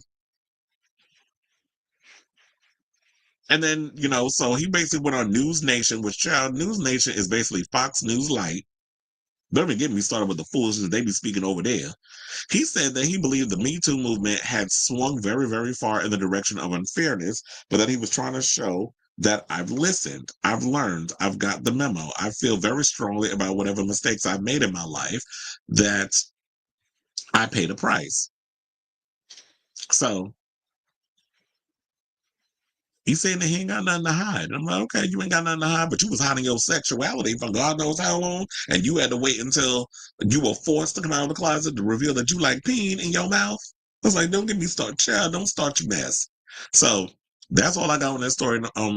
For now, we'll see if there's if Guy Pearce responds to what Kevin Spacey has said in recently over on the Twitter. So I ask all of you, what do you guys think of this story in regards to what Kevin Spacey had to say about, the recent accusations that came out of Guy Pearce?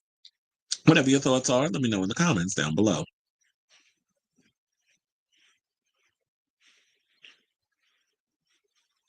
Felix says God was making it sound like they were dating. But you want to know something that kind of made me wonder too? He said, because when Kevin Spacey was like, well, was there something that you were dealing with? I don't know. I think maybe you were trying to allude that they may have, or leading him on or something or another, that Guy was experimenting with his sexuality back in the 90s. Maybe he was. I mean, that happens sometimes, is that, when you're an artist and you're in the world of Hollywood and you're around a whole bunch of gays, I'm not saying that gays could turn people straight, but I do feel like a lot of times when you're an empath and maybe you feel a little something in between your legs and you want to work something out, and then you feeling guilty because you have you might slightly be interested in Kevin Spacey, slobbing your knob, and vice versa. So who knows? That's that's something that Guy Pearce has to be open and honest about. Because we did say, like, back in the day also, he was in Priscilla, Queen of the Desert. He played a drag queen. And I'm not saying that if you play a drag queen, that you got to be a homosexual. No, that's not what I'm saying. I'm just, the 90s, there was a lot of experimentation going on in regards of like being free, and it seemed like even though Hollywood was immensely homophobic in some sort of ways, like the indie world was booming and a lot of really interesting movies was being made, and they were taking a lot of chances on a lot of queer films. And so who knows? Maybe there was kind of a kinship there. That's why I said this is something he got to talk about. Felix said, I remember when Terry Crews was talking about being sexually harassed. Yeah, they did. Because they were like, and the first thing I think about, well, how is it that you a big black man and that man went and grabbed your dick at that party and you didn't knock him out? I'm like, so a big black man goes and beats the shit out of a white man that works behind the scenes in the industry that's an agent. He gonna mollywop him because he grabbed him inappropriately. You think that's gonna fare well for that big black man? Like, are y'all stupid? Like, can we like look at stuff from the perspective of the other side and realize that people of color specifically are not afforded the same, what's the word? They're not afforded the same situation that other people are. Especially when you look at how Terry Crews appears. Y'all think based off of his overall physique and how he looks, that he could be able to get away with certain things, or he could fight and he could do all of that stuff. Just so you basically judging him on his physical appearance. So, oh, you're big and you're muscular and you're a black dude, and yeah, you can go beat that guy up. Oh yeah, that's because that's the main thing that we always go to. And in society, you're always told by, white people are always taught to like fear black folks, especially if you look like a Terry Crews. So people really need to like think beyond face value and look at the layers and realize that life isn't afforded the same for people who are in a situation that is white, male, and rich. Beautiful Life is now the top 200 stream. Well, good for Ace of Base. Okay, so now let's go from one asshole to another. And let's talk about this Reacher story. So apparently what I had no idea that Alan Ritchson, who, plays Jack Reacher, who look, and I said this, because we talked about this earlier, I said, look, if Tom Cruise, because he did play Jack Reacher, and now we got a TV series. And the TV series, no shade, is way better than the movies. I said, look, they can do the same damn thing with Mission Impossible, but maybe he's afraid that the show might be better than the movies he's been putting out, even though I do like the movies as of late, especially with Christopher McQuarrie being a part of it. But anyway, so what I did not know is that Alan Ritchson went to school with Matt Gaetz. And in a recent interview, because they grew up in Florida together, in a recent interview, he threw a whole lot of daggers at Matt Gaetz and said that he's a MFer and all that other stuff, but we'll get into that. So, and shout out to Alan Ritchson, because I was like, I'm sure he's out because he's promoting Reacher, which actually the new season is on Prime Video today. So I know later on tonight, once I get through, I got to finish Dexter, though. There's a couple of shows I got to finish before I can get into it, because I'm like, I don't want to jump into another damn series.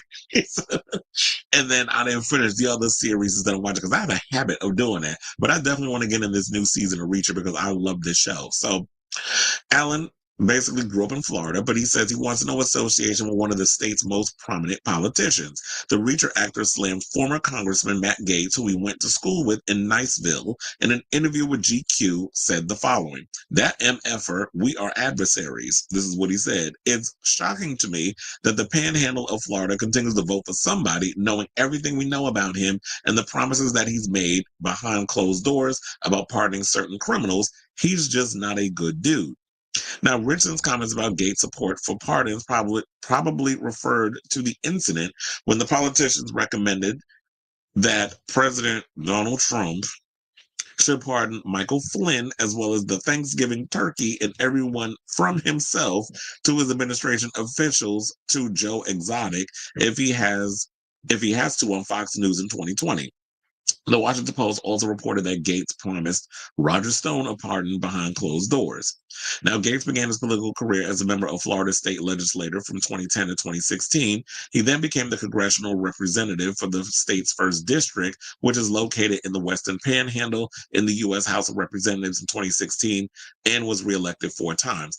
And at one point, he was supposed to become, was he supposed to be attorney general? But then then he wound up redrawing because there was an outrage. I wish that same energy was for these other idiots like Tulsi Gabbard and Brillo Throat. What's his name? Robert F. Kennedy Jr.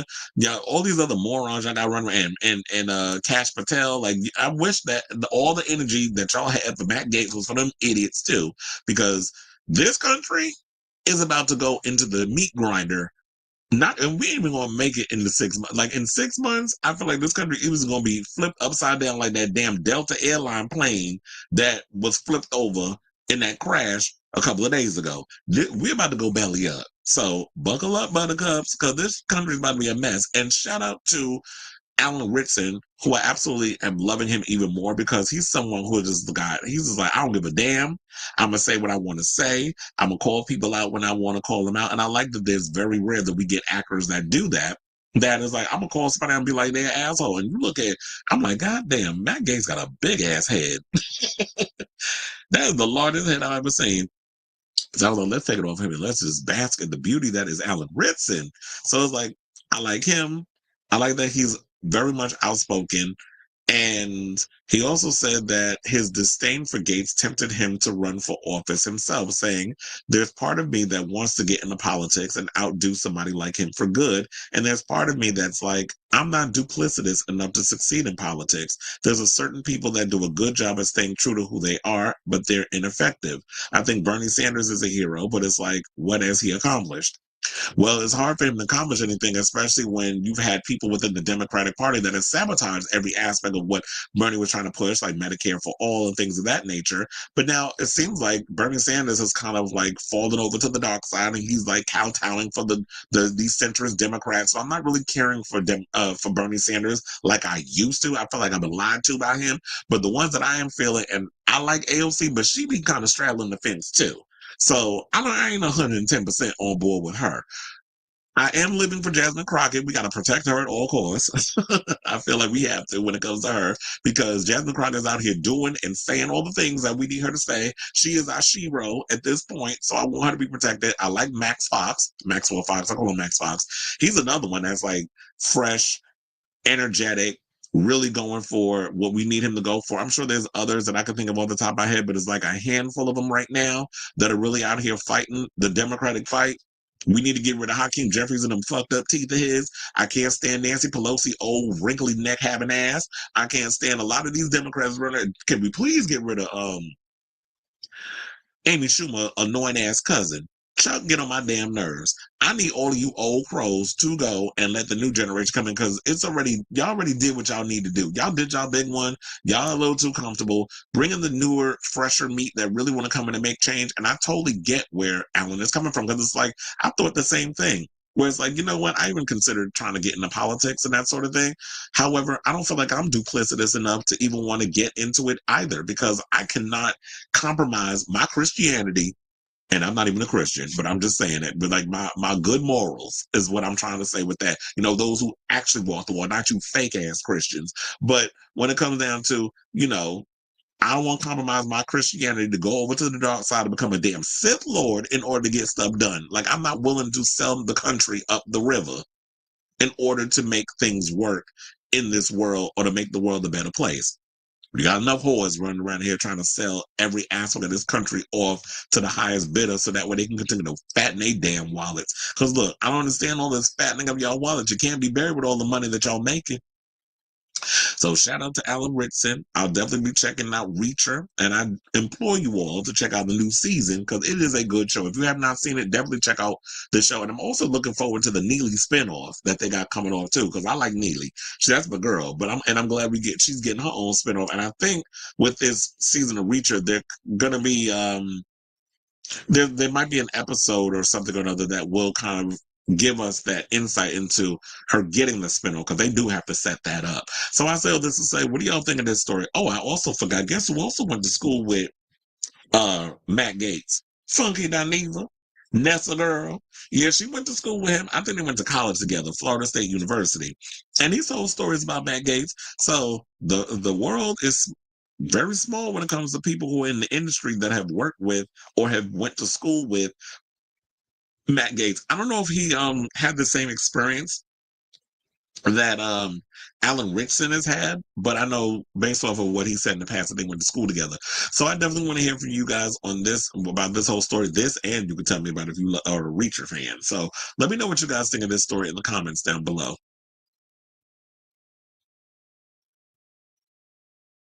We got some comments. I said, yeah, but if he would have been blacklisted from Hollywood. Exactly. It's like he would have been blacklisted. He'd have been arrested. It would have been his word against the person that accused him. It's like, you got to take a different approach, especially when you work in Hollywood and you are a minority in an industry that is pretty much run by a lot of powerful ass white men. So it's like, people got to think smart and stop always thinking like using your fist. I know what you was talking about.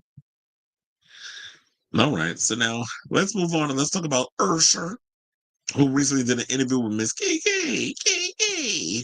Oh, sidebar, did y'all see that video that's floating around on social media of Orlando Brown went and called one of the hosts, Keke Palmer, and he got up and was like, yeah, smack me, like, and then he choked him up, and I'm sitting there like, this little boy, would y'all stop giving these mental health patients a platform? So yeah, he called him Keke Palmer, and dude got mad and yoked up Orlando Brown. And I'm sitting there like, you invite people to smack you? I'm like, you must be used to getting smacked around. What is wrong with you? But anyway, so Usher went on Keke Palmer's show. I have not watched the episode yet. I do have it in my queue of like shows to watch. But Keke apparently won praise for expertly reading the room and redirecting her and Usher's conversation, which comes from a decade after he recalls seeing wild things when he lived with the Diddler at age 13, which, sidebar, I had no idea. His mother didn't even know that he was living with Diddy. And I still side-eye that to this day. Why is a 13-year-old living with a grown-ass man? And it also had, like, based off of this information in this interview, why people was like, so you was passed around like a petri dish when you was up under the Diddler's care, and you went and did the same damn thing to Justin Bieber. Hence why Justin looking like a damn a drug addict roaming around these streets with his pants around his damn ankles, like he was born in the hood. Child, you from Canada. You about as hood as Drake. Stop it. I'm tired of you Canadians coming over here trying to embody our stuff, and y'all not about that life. But anyway, let me not go on a side tangent. Let me just focus.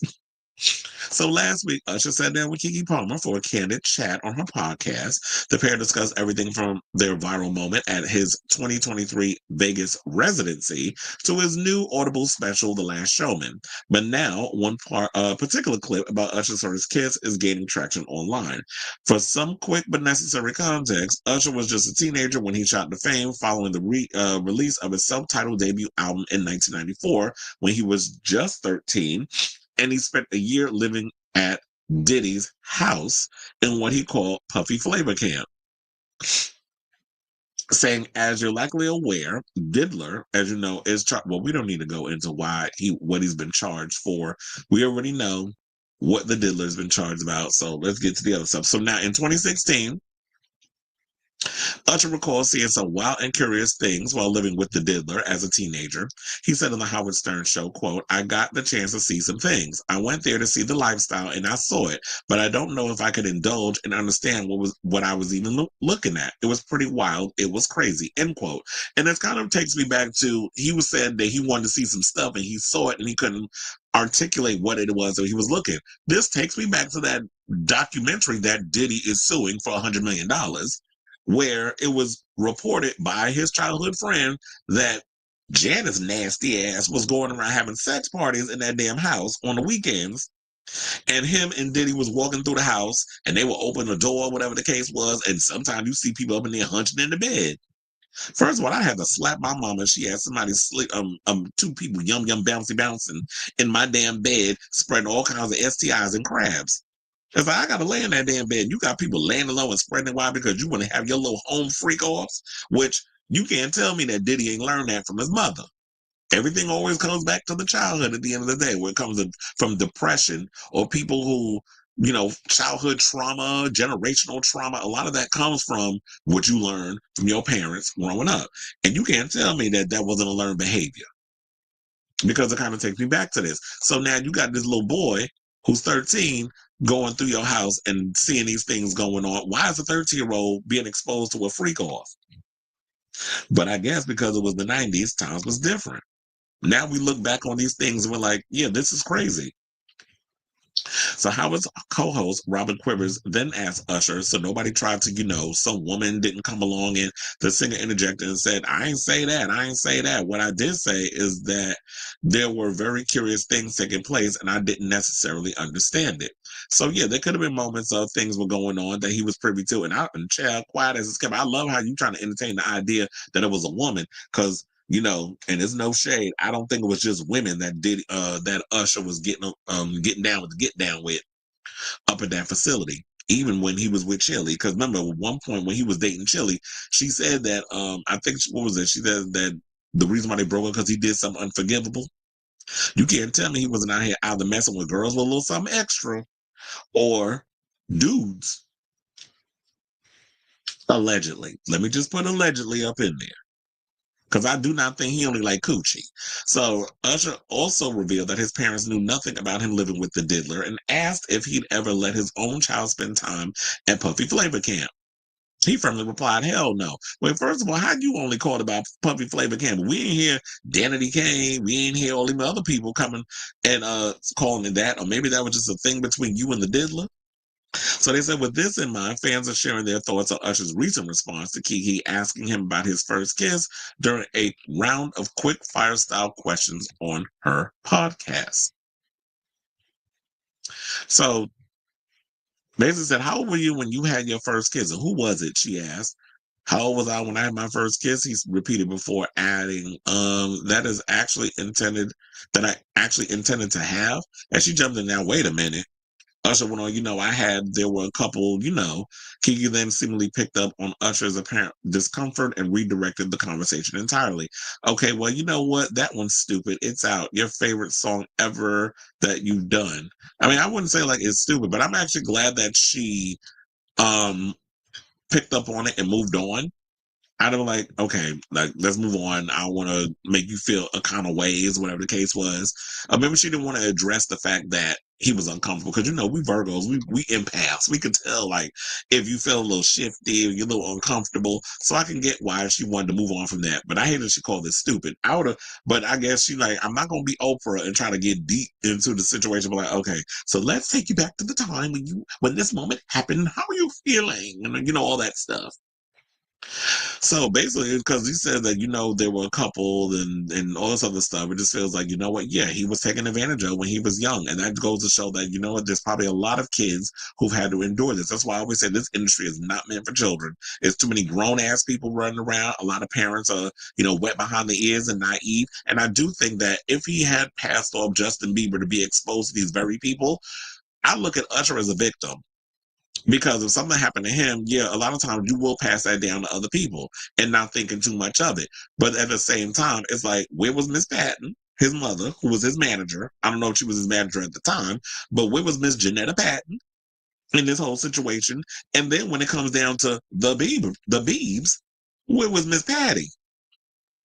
We already know the father was off being, she was a single mother, and the father was off, I guess, being a drug addict or whatever the hell was going on. But where was Miss Mama's? Because you can't put it all on the celebrity. Because, a lot of times when it comes to these parents, I guess because the illusion of the celebrity, they're like, oh, I trust this person. You don't know that person. I'm not leaving my child with no grown ass man because he's famous and he can get my child to be famous.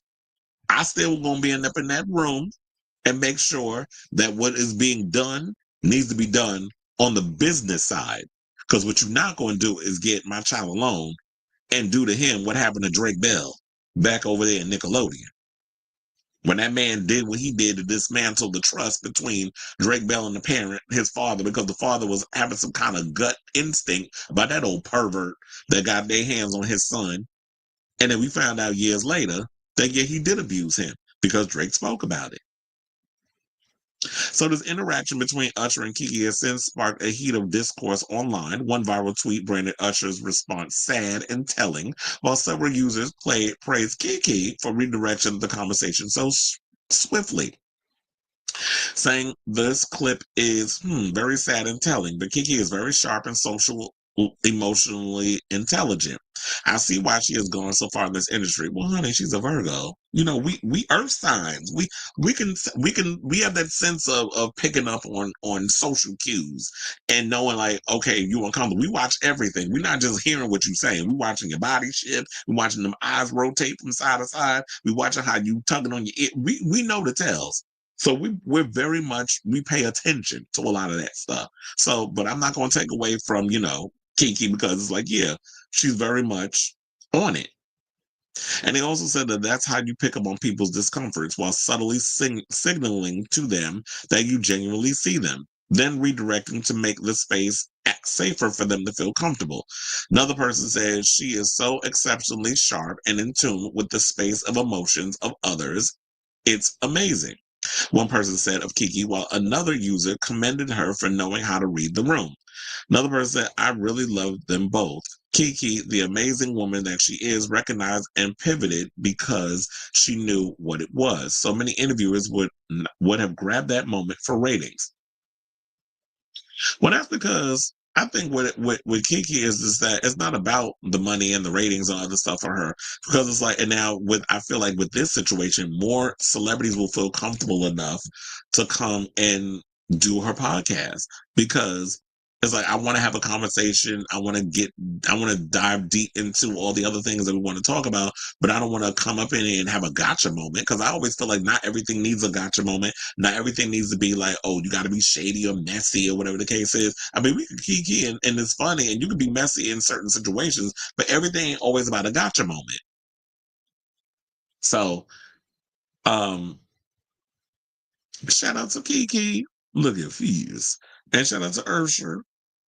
And hopefully, you know what, down the road, when he feels comfortable enough to speak out more on what may have happened to him, he'll speak on it, in the words of Candy Burris. So I say all this to say, what do you guys think of this story in regards of,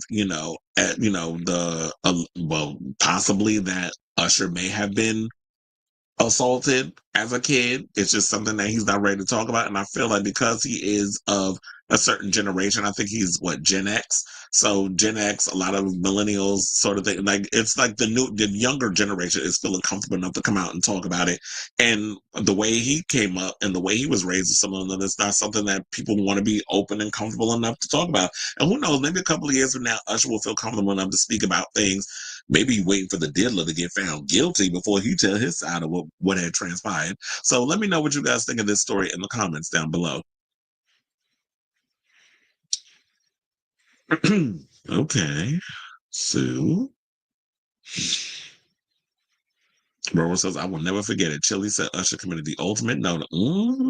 That's what I was alluding to. It was like, you probably want somebody with a little something extra. Hey, T.S. Madison.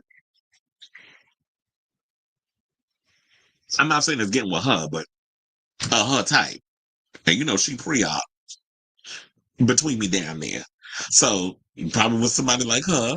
I mean, the closest I would say he got to somebody that kind of gave the illusion of she was a girl with a little something extra was Miss Tamika Foster, who I used to call Manika. I ain't like that bitch still though. But anyway, that's the mother of his children. Let's move on. And let's talk about Liam Payne. Speaking of people who was curious about their sexuality, remember we talked about that not too long ago. There was a whole story that came out. Shout out to Rolling Stone about Liam, liking a little menses and sex and the things. But this is not what that's about. We got to talk about this latest case because apparently it broke, I think, last night or this morning, that Roger Norris, as well as some other people that were arrested that night, well, in regards of the death of Liam Payne, have been acquitted of all charges.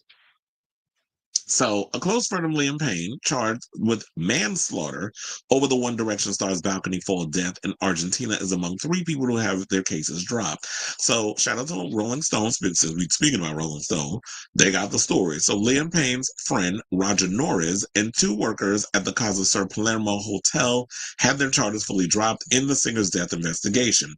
A panel of judges from Argentina's Court of Appeals announced in an extensive ruling obtained by Rolling Stone Wednesday night, saying, "Glad this is finally over." This is what Norris told Rolling Stone. "I'm happy I'm now going to be able to travel to the UK and say goodbye to my friend." The judges ruled that Norris did not play a role in Liam's obtaining and consuming alcohol, nor could have done anything to prevent Payne's death in the hours holding up to it. It is possible that if he had stayed in the company at all times, Payne would not have obtained the drugs and alcohol in the quantities necessary for the state of intoxication he exhibited at the time of his death, reads the ruling. They also said, but it cannot be ruled out that even if he had taken those extreme precautions, that Payne wouldn't have managed to obtain the substances anyway, as is common among addicts, even when they are under the loving care of their family. The panel of judges explained that Norris' situation is no different than his family's responsibility in helping Payne with his addiction issues, as the judge referred to on an August 23rd, 2024 email from Norris to his father expressing his concern for Payne. Despite accusing Norris of failing to communicate and raise alarms with the victim's family, they remained silent about the email, though which the accused had expressed his concerns and warned that he would not be able to look after Payne's health, reads the ruling. As for hotel workers Gilda Martin and Esteban Grassi, the judges wrote that there was not enough proof that they acted in thoughtless, reckless, or merely negligent behavior in their actions leading up to his death. Attorneys for Norris had pointed to the hotel's workers' decision to carry Payne, who some witnesses claimed, according to the ruling, was passed out up to his room in the minutes before his death. The ruling essentially clears Norris, Grassi, and Martin, stating that the formation of this case does not affect their good name and honor. So that's those three. Now remember, there was 5 people that were hit with charges. So what's going on with Ezekiel Pereira and Brian Pais, or Pais, however the hell you say their name. So the 2 men who were accused of selling Payne the drugs. So with those 2, they're actually going to still remain behind bars as they await trial. Now, Wednesday's ruling included testimony from Pereira's co-workers and a Cabify driver who took Pereira to Payne's hotel, saying, quote, "When he was about to leave the hotel, the defendant showed them a $100 bill and told them that I had to run an errand for a guest. I have to bring drugs." Read a summary of a declaration for one of Pereira's co-workers at Casa Sur Palermo. Pais previously admitted to giving Payne drugs, but assured it was for free.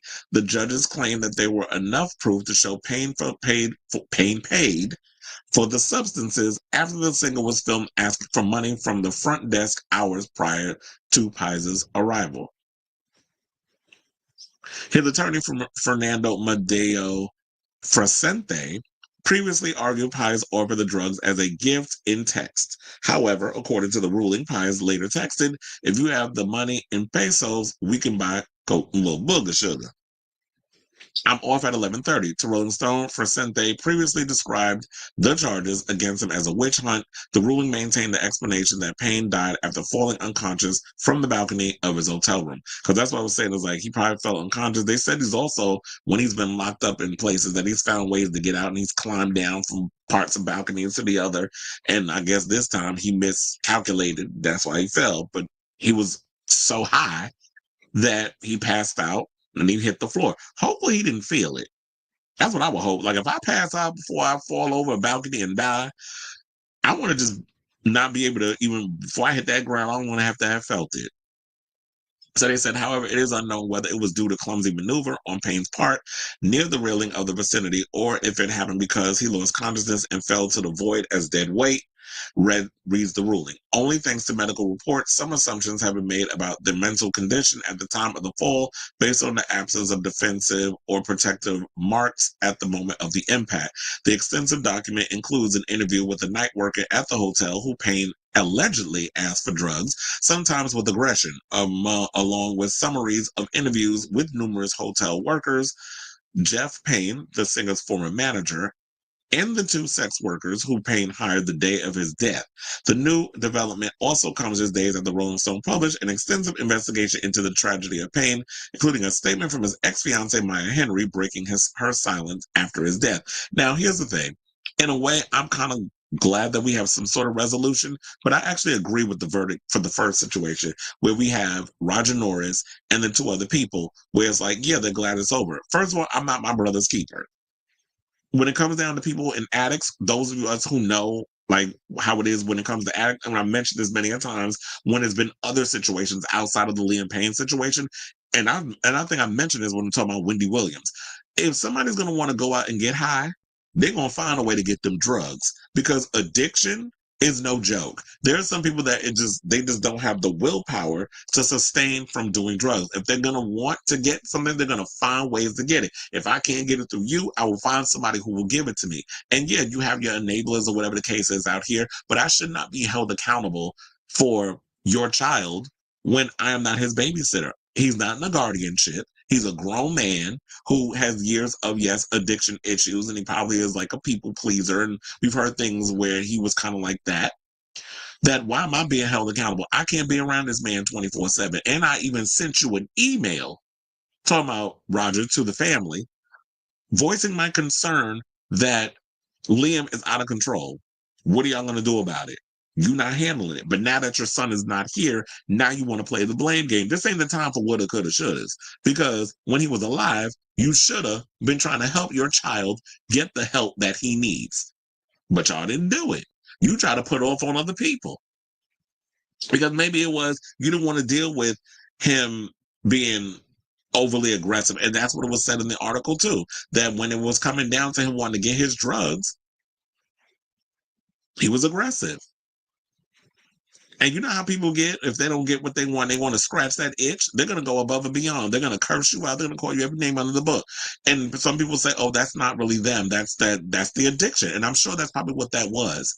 But, and I know there's people out here who love Liam Payne. You can love Liam Payne. You can love his music. And you like what he gave you during One Direction. But if we're going to talk real, and we're going to talk about the other side, the dark side, which is the drug addict side, we got to hit that side too. And we got to talk about it. So we'll see what happens with the drug dealers, but I don't know. It might not fare well for the other two, because they're the ones that gave him the drugs. So yeah, I don't think it's gonna fare for them, because remember, it seems like whenever it comes down to it, the people that supply celebrities drugs, they end up doing time. We saw it happen with the guy that supplied the drugs to Michael K. Williams, when he had the heroin that was laced with Fenty.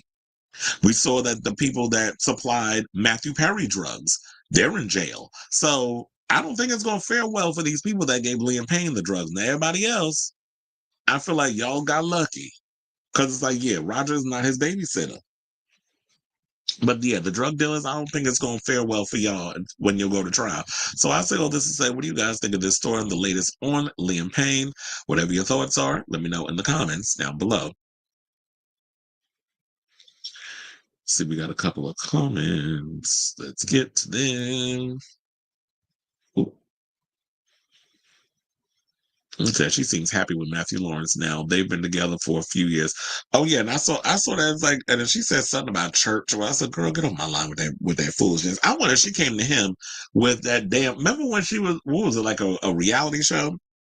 And they were trying to help her find a man, and she came out with this big ass thick book of list of what she want out of him. I said, girl, you're gonna be single for the rest of your damn life. I wonder if she approached him with that. But I did see this recent story that Matthew Lawrence went spilled tea about Gabrielle Union, how she went and he got in trouble because she wanted him to rehearse a scene with their TV movie HE double hockey sticks, and he refused. And she went, I think, and reported him to the studio. I said, oh, I would definitely love to hear what her side of the story is with that. I can't believe it's been 6 months already. I know, it's like time. Where is the time going? Time be flying, child. All right, so now let's get into this Kim Zolciak story, because now that, we talked about it in the last show that her and Kroy finally got to sell that damn house. Thank God.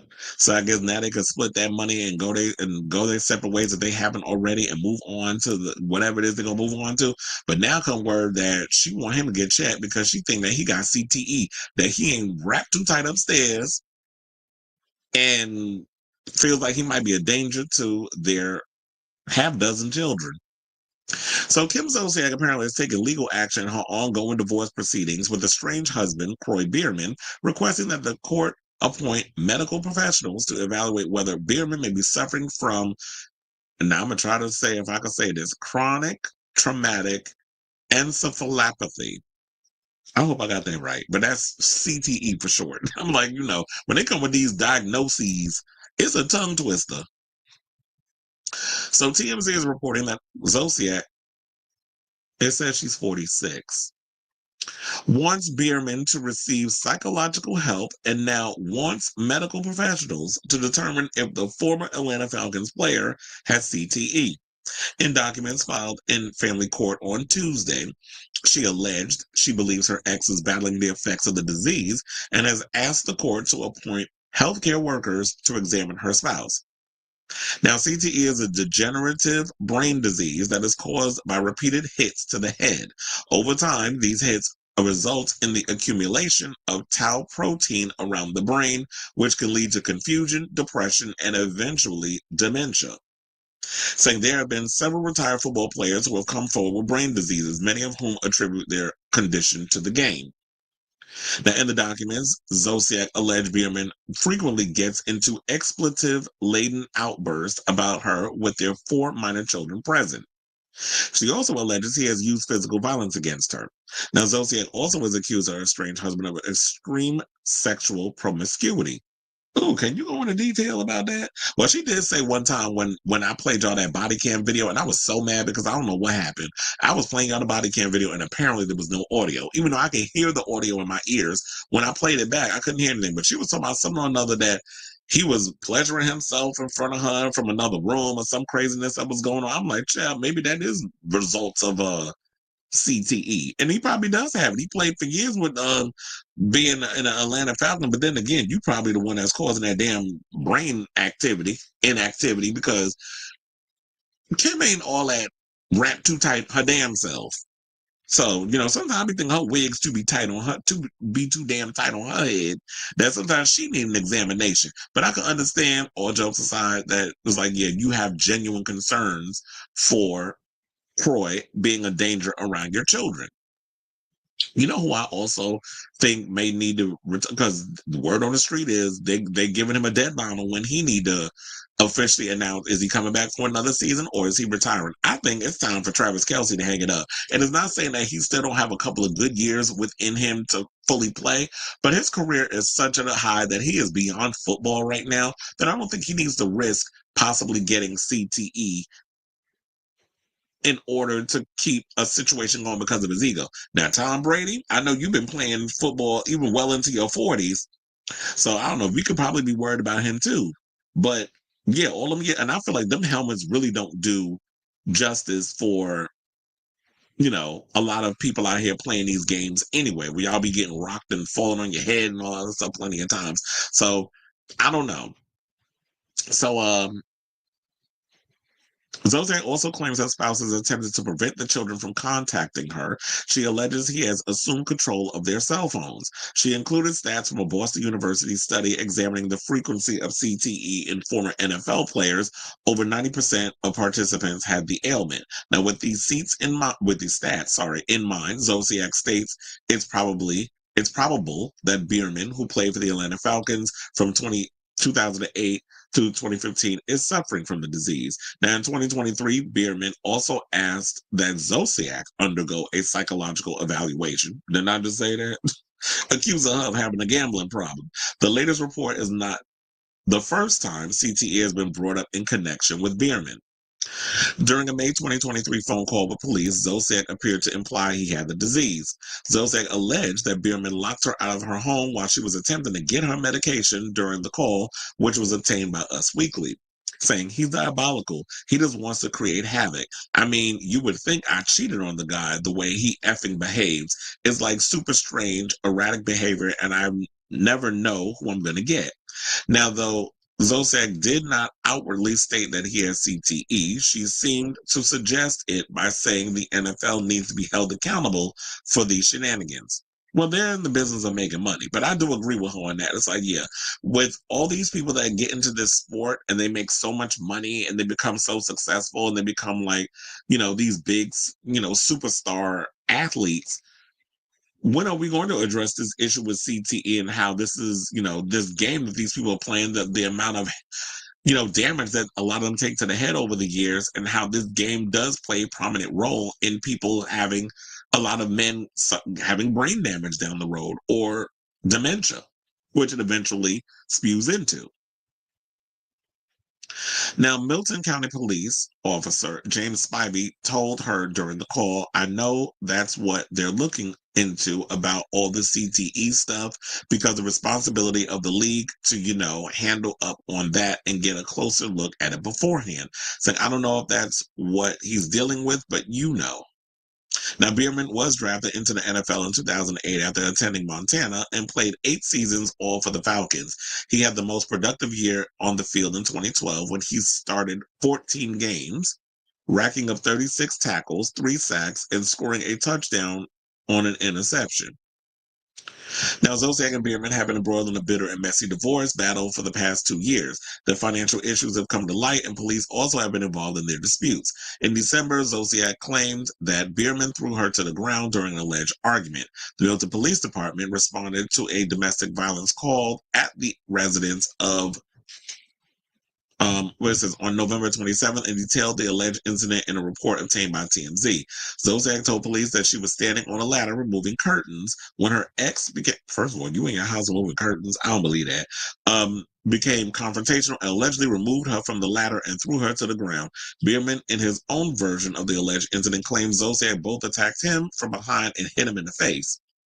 2 of their children, who were not named in the report, had witnessed the alleged altercation inside the house and later spoke to authorities after they arrived to the scene.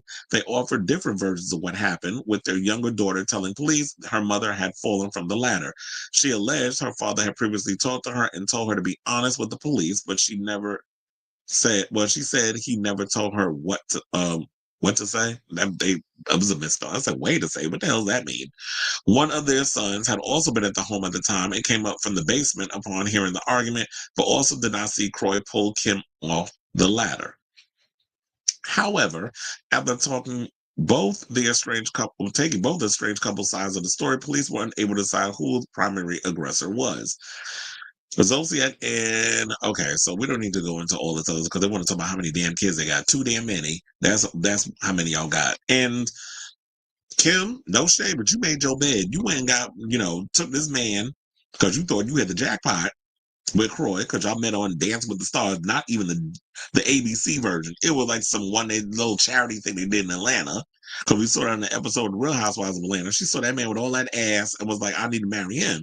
Quiet as a skep. If I seen somebody that had all that behind, I'd marry him too. But then you come to realize, like, oh, she thought she had the jackpot. She thought she got her Tom Brady. She thought she got herself a Patrick Mahomes, and she was going to live happily ever after. And for a while, she did. And then she started showing her whole behind when she was on the Housewives of Atlanta, feeling like, oh, I heard the jackpot. I got my new Big Papa, much younger. snatch body, good looking version of Big Papa. So I don't need this show no more. And I never understood this because I'm sitting there like, after you left the Housewives of Atlanta, because you ain't need them broads over there no more. We see the grift. And then you went over and had your little tight ass show, Don't Be Tardy, which that show was so stupid and boring. I don't know how that show lasted as long as it did, but well, we all know why. Because y'all celebrate mediocrity. White people ain't going around and get a bare minimum, and they shows last 12 damn seasons.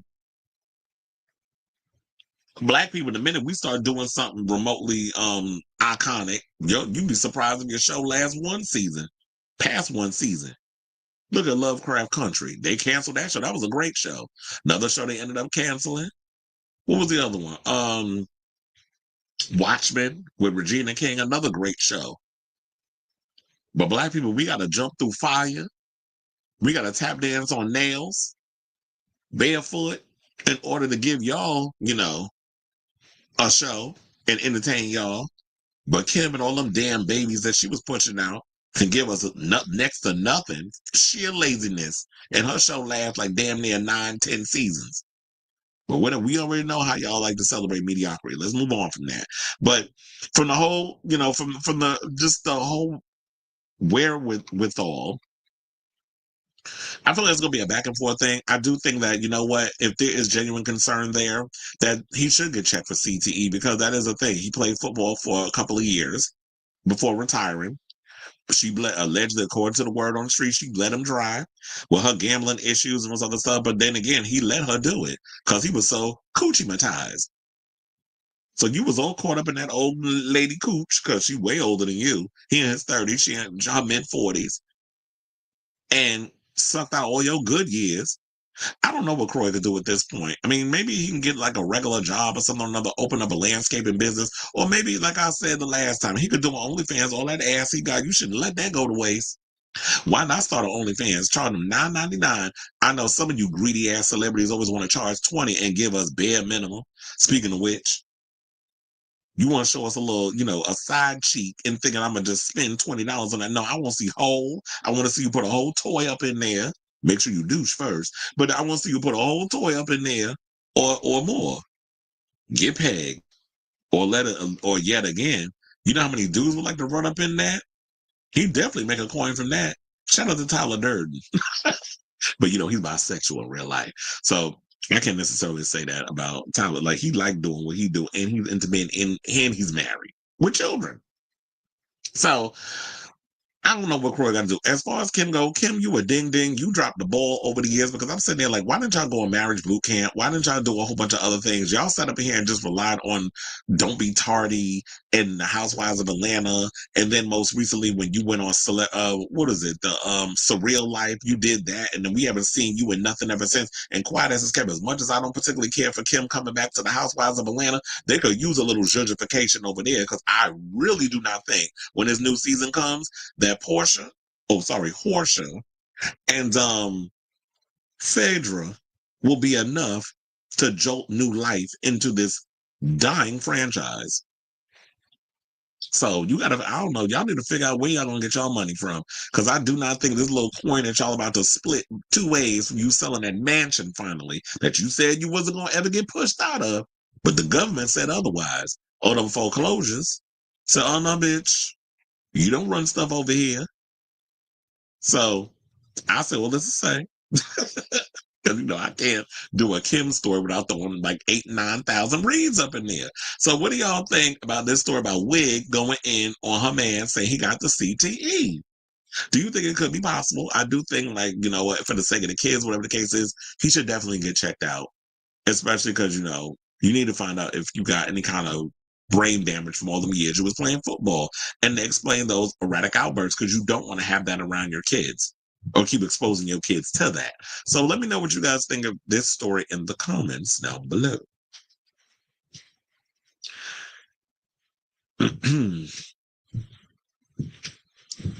Honestly, it's kind of off topic, but Real Housewives Salt Lake City is officially my replacement for Roa until they bring back Nene. That Lisa and Whitney fight was a key. Child, can I tell you, Lisa Barlow got into it with a friend of mine? I don't like her for that reason. And the bitch had the nerve to tag Andy Cohen in a argument. I saw, and she works in the industry. I said, what you not going to do, bitch, is try it with my people. So I don't particularly care for Lisa Barlow only because of that. So I said, I kind of wish Madonna had recreated the coffee talk skit she did with Mike. Oh, I forgot about that. And funny thing, when you said coffee talk, that immediately popped in my head with the big hair that she had. And then Mike Myers had the same big hair because he was playing a woman with giving very much Elizabeth Taylor with the hair. Um, and he said she did with Mike Myers. That would have been iconic, but I don't know if they're still friends or not. And she probably moved on from SNL. Like SNL has not been funny in a long time. What's crazy is that CTE can start during high school or college, but not show up until midlife. Exactly, because I think like the brain is still developing around that time. And that's the thing too. They always get these kids when they're so young. So yeah, and it's like, yeah, they're playing football in high school and all this other stuff. You're getting knocked around. It doesn't show up until later on. I don't know if he's at the age where it would possibly show up because you said midlife.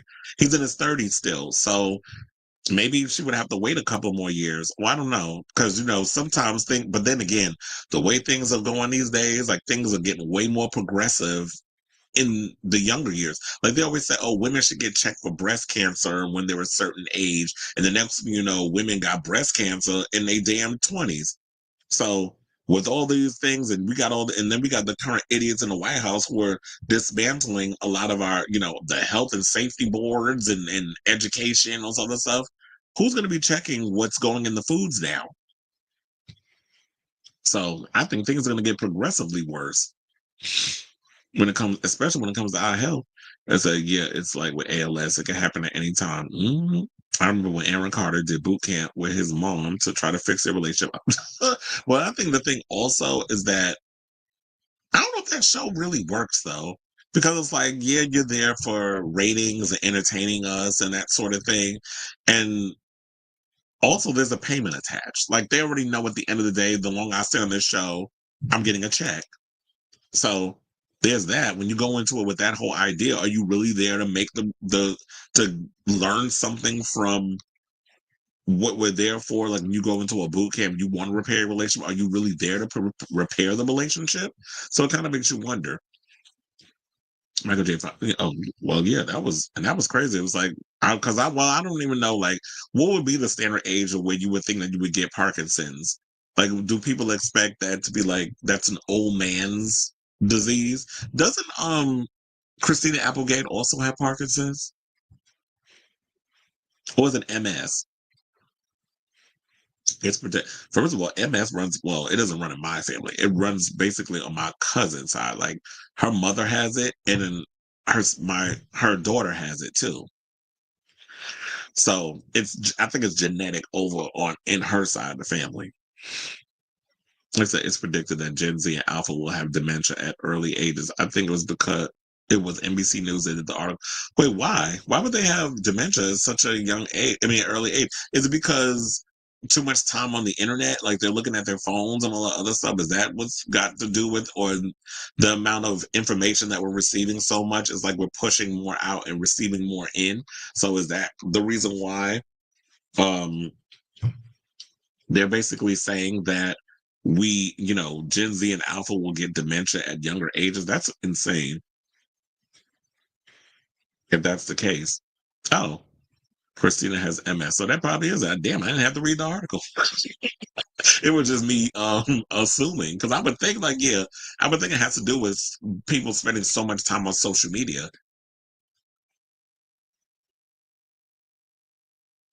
All right, so how many more topics we got? We have We got 5 topics. I think I'm making good time. I can't believe I got the majority of these topics and it's only 2 hours in. I think I was probably like 16, 17 topics for today's show. But anyway, so before we get to the final 5 topics of today's show, if you could please do me a solid and hit that like button and that subscribe button. Also be sure to smash that notification bell so that way you know when we go live with a brand new episode of Chris Avalon Unfiltered. Please and thank you.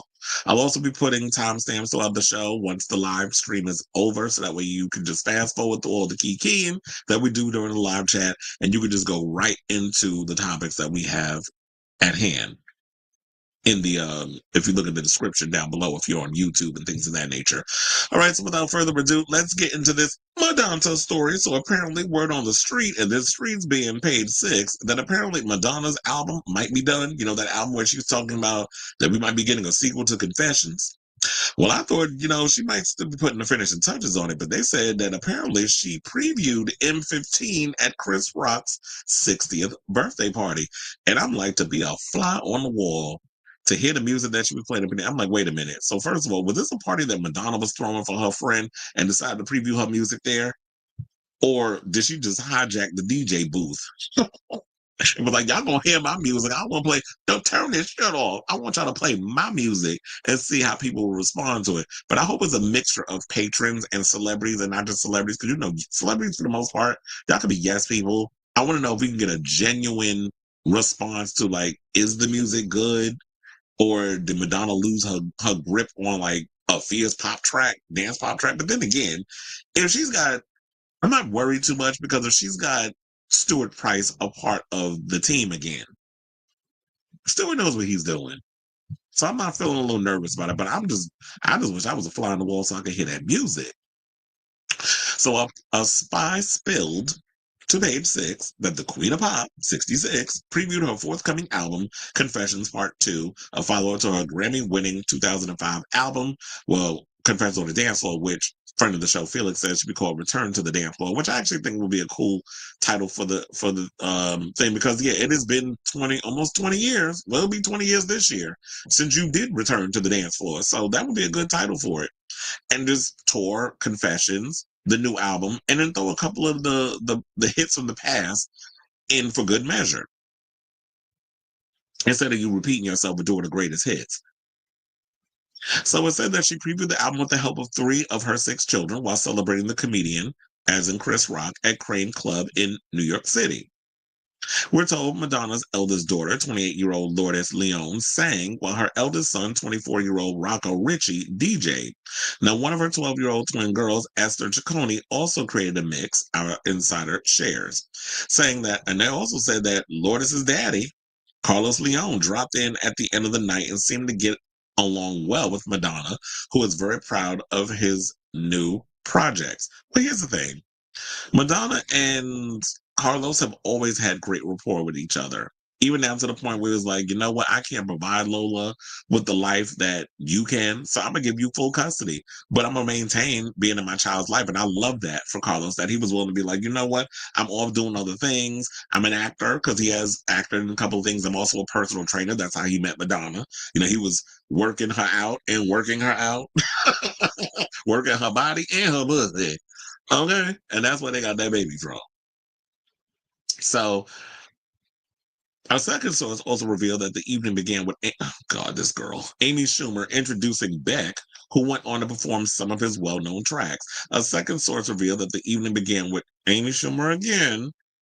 Oh, I think I put the same post was put twice. Now they said a second informant says Dave Chappelle later took the stage to deliver a poignant and heartfelt tribute to Rock, honoring their longtime friendship and Rock's enduring impact on the comedy world, which I will say, yes, Chris Rock is an icon within the comedy space. You can see him in the previous picture where we have him on the right. There's Chris Rock, Eddie Murphy, and Dave Chappelle. And some people call them like the triple trifecta of like comic geniuses, whether you like Dave Chappelle comedy or not, because comedy is subjective, or subjective, suggestive. People like what he does. And then you see Madonna in the middle, along with, you got Lourdes, you got Esther, the twin, when you got the twins, and then you got Mercy in the back on the right. So we'll just leave it there with Madonna and Rocco. Okay, so now it said the first insider adds that the event was also attended by Cher and her 38-year-old boyfriend, Alexander A.E. Edwards, who were very, very affectionate with each other throughout the night. Jerry Seinfeld, Jessica Seinfeld, Tom Hanks, Rita Wilson, Bill Murray, and Gayle King were among the guests as well. Now, Miles Teller was also present, but we're told he remained quiet. Notably, the actor and his wife, Kaylee Sperry, lost their home in last month's Palisades fire. They're probably just hanging out. Miles Teller also has a new movie out that's on Apple TV with Anya Taylor-Joy. So now, for the most part, however, our first source knows that everyone was having fun, dancing, and drinking at Rock's celebrity packed soiree. Though it's unclear whether Madonna's boyfriend, 28-year-old Akeem Morris, was by her side for the festivities. We're told the Grammy winner and Schumer seemed to be especially enjoying each other's company. Now, partygoer Chevy Chase later took to Instagram to post a series of photos with other attendees. Why does this feel like the whole cast of SNL 50 was at this event? Because they said Blake Lively, Ryan Reynolds, Eddie Murphy, Adam Sandler, Steven Spielberg, Martin Short, Amy Poehler, Rachel Dratch, John Lovitz, Bill Burr, Bobby Cannavale, Paul Rudd, Natasha Lyonne, Questlove, Josh Gad, and David Spade were all in attendance. This definitely feels like that y'all went to the SNL 50 party, and right after y'all went to Chris Rock's party, because it kind of all fell around, I guess, the same time. Because that's what it feels like to me. So all the who's who in New York, Hollywood done, well, our version of Hollywood that's over here in New York was all up in there. So all the elites was in that room. But I feel like this story is very misleading. So y'all sitting there talking about DJing and all this other stuff, but there's no real mention about the music. Then when y'all talking about she played music from the Confessions 2 album, what did the music sound like?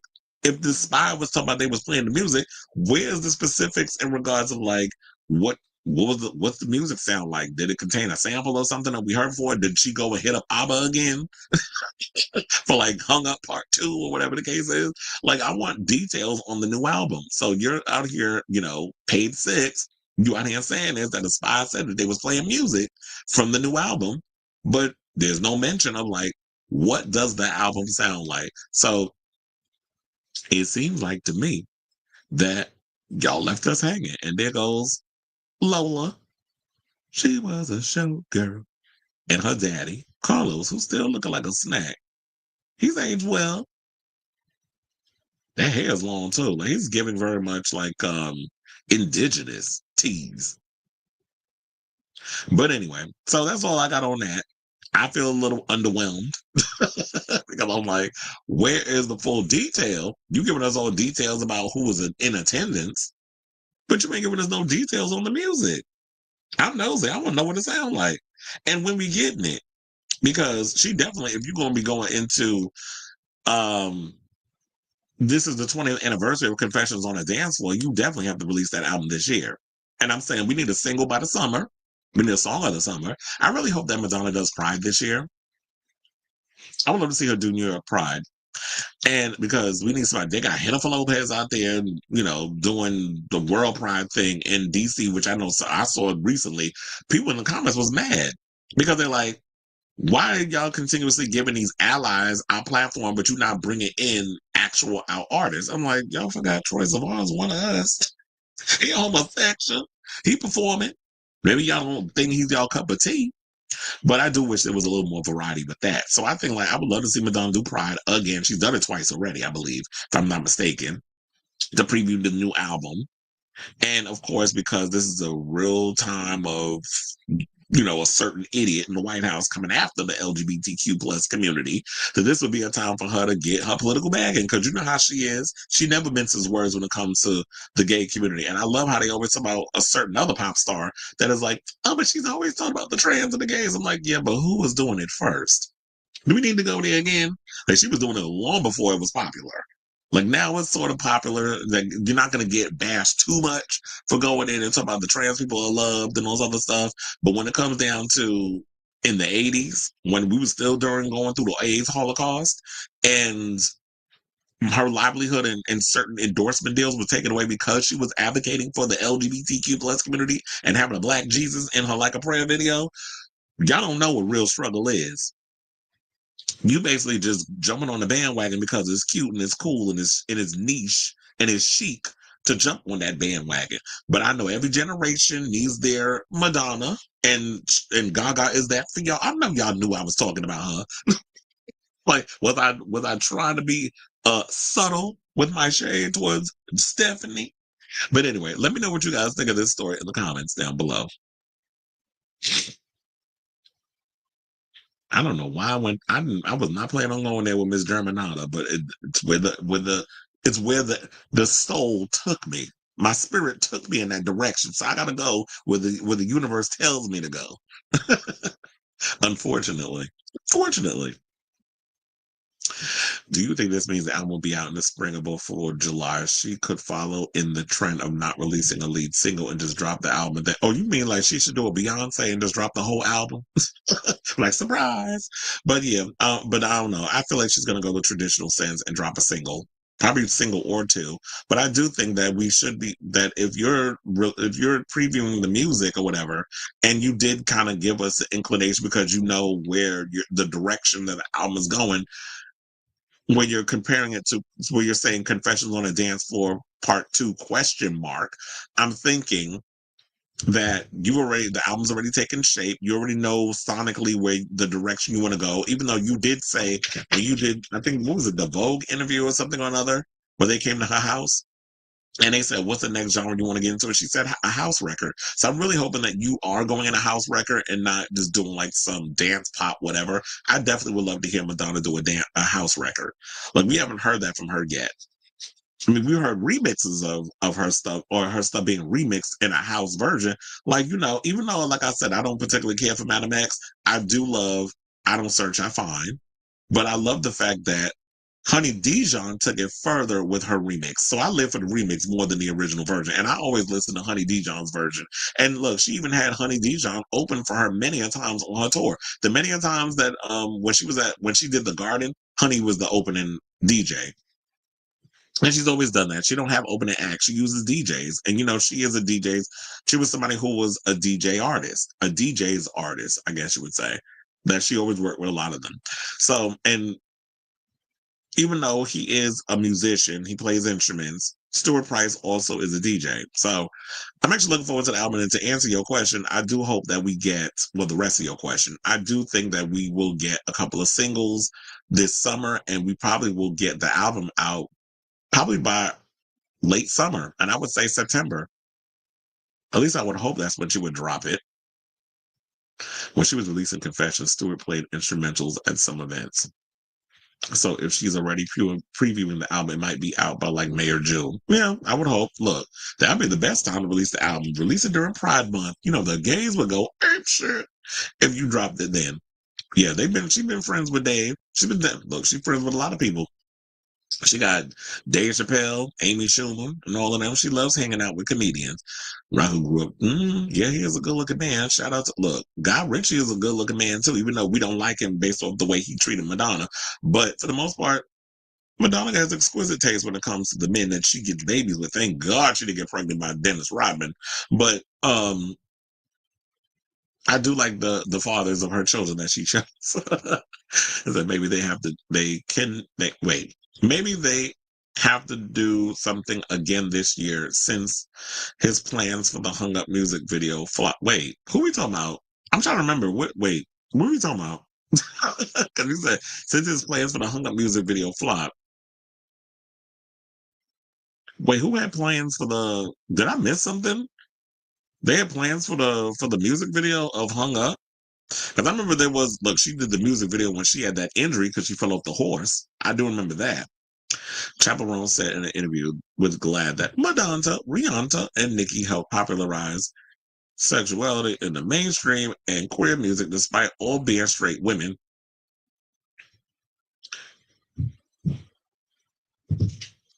They kind of did. And I feel like when you have people like Madonna and Nicki who have flirted with bisexuality, hooking up with a girl, it's kind of like why I like that line when Lady Gaga was asked about Katy Perry, and she was like, I don't think she's ever kissed a girl, and I don't believe it either. I mean, now Lady Gaga is bisexual, so I do believe that she has kissed many a girl's lips and the other ones. So, but as far as Katy Perry goes, she a grifter. But I do agree. I do believe that. And we're going to get into a story where we talk about Ali Alexander, where the hypocrisy of that, the fact that you have these women who popularize sexuality. You can have girl on girl stuff. You can have openly queer artists who are out here making money and having a successful career like a Chapel or a Billie Eilish. But when it comes down to someone like a Ali Alexander, he doesn't get the same treatment. We can't be open with our sexuality because men don't find that attractive. Insecure heterosexual men don't find that attractive. I never got the Madonna versus Gaga thing. It always felt like a minority of Madge's fan base that are damn near in retirement home. It ain't only just the Madonna fans. It was a lot of Gaga started some of that mess too, and the baby critters, jumped in on that mess as well because Madonna came out with something, wasn't nobody saying nothing, and I seen a lot of them fans online throwing shade and sitting up in here and saying, making ageist jokes. Or, oh, well, Abracadabra came out now. She got to come out and announce her record. I've seen that stuff online. I'm like, Madonna has always been teasing us long before y'all even heard Abracadabra and all of a sudden jumped on the Gaga. Not saying you, but I'm just saying in general. All of a sudden, these Gaga fans jump back into the bandwagon. Oh, she's back and all this other stuff. I said, okay, but when Disease came out, a lot of y'all was like, flop.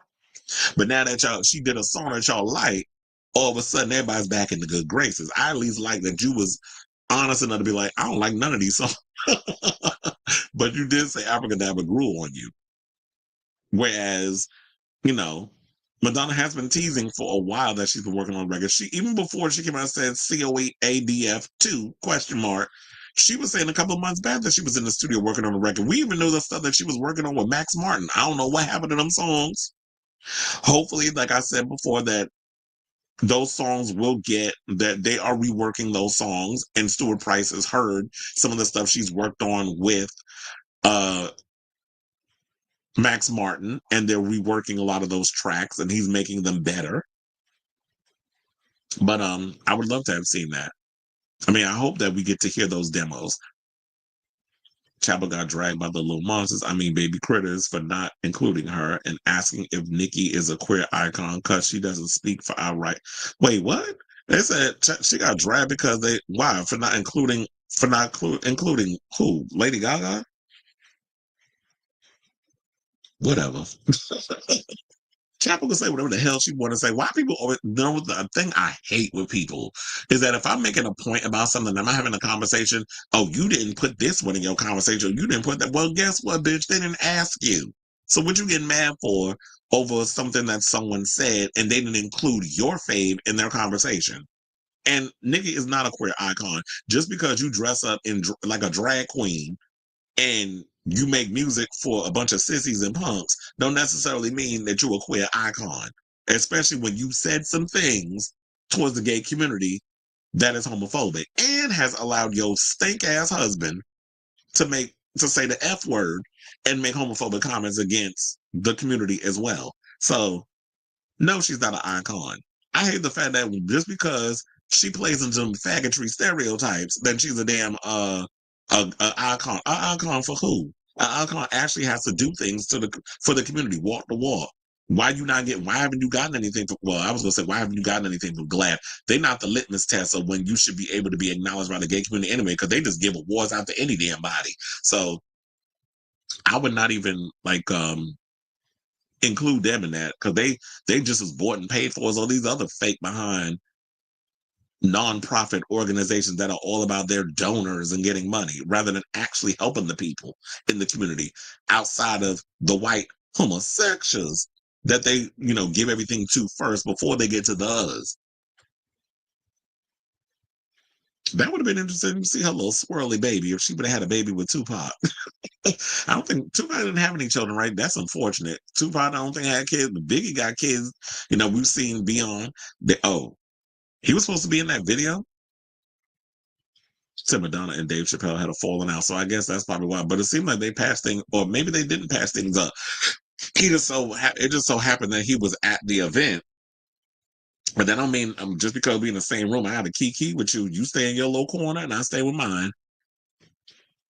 I always thought her and Tupac would have made a cute couple. I like the opposite attract. Look, at one point they was hunching.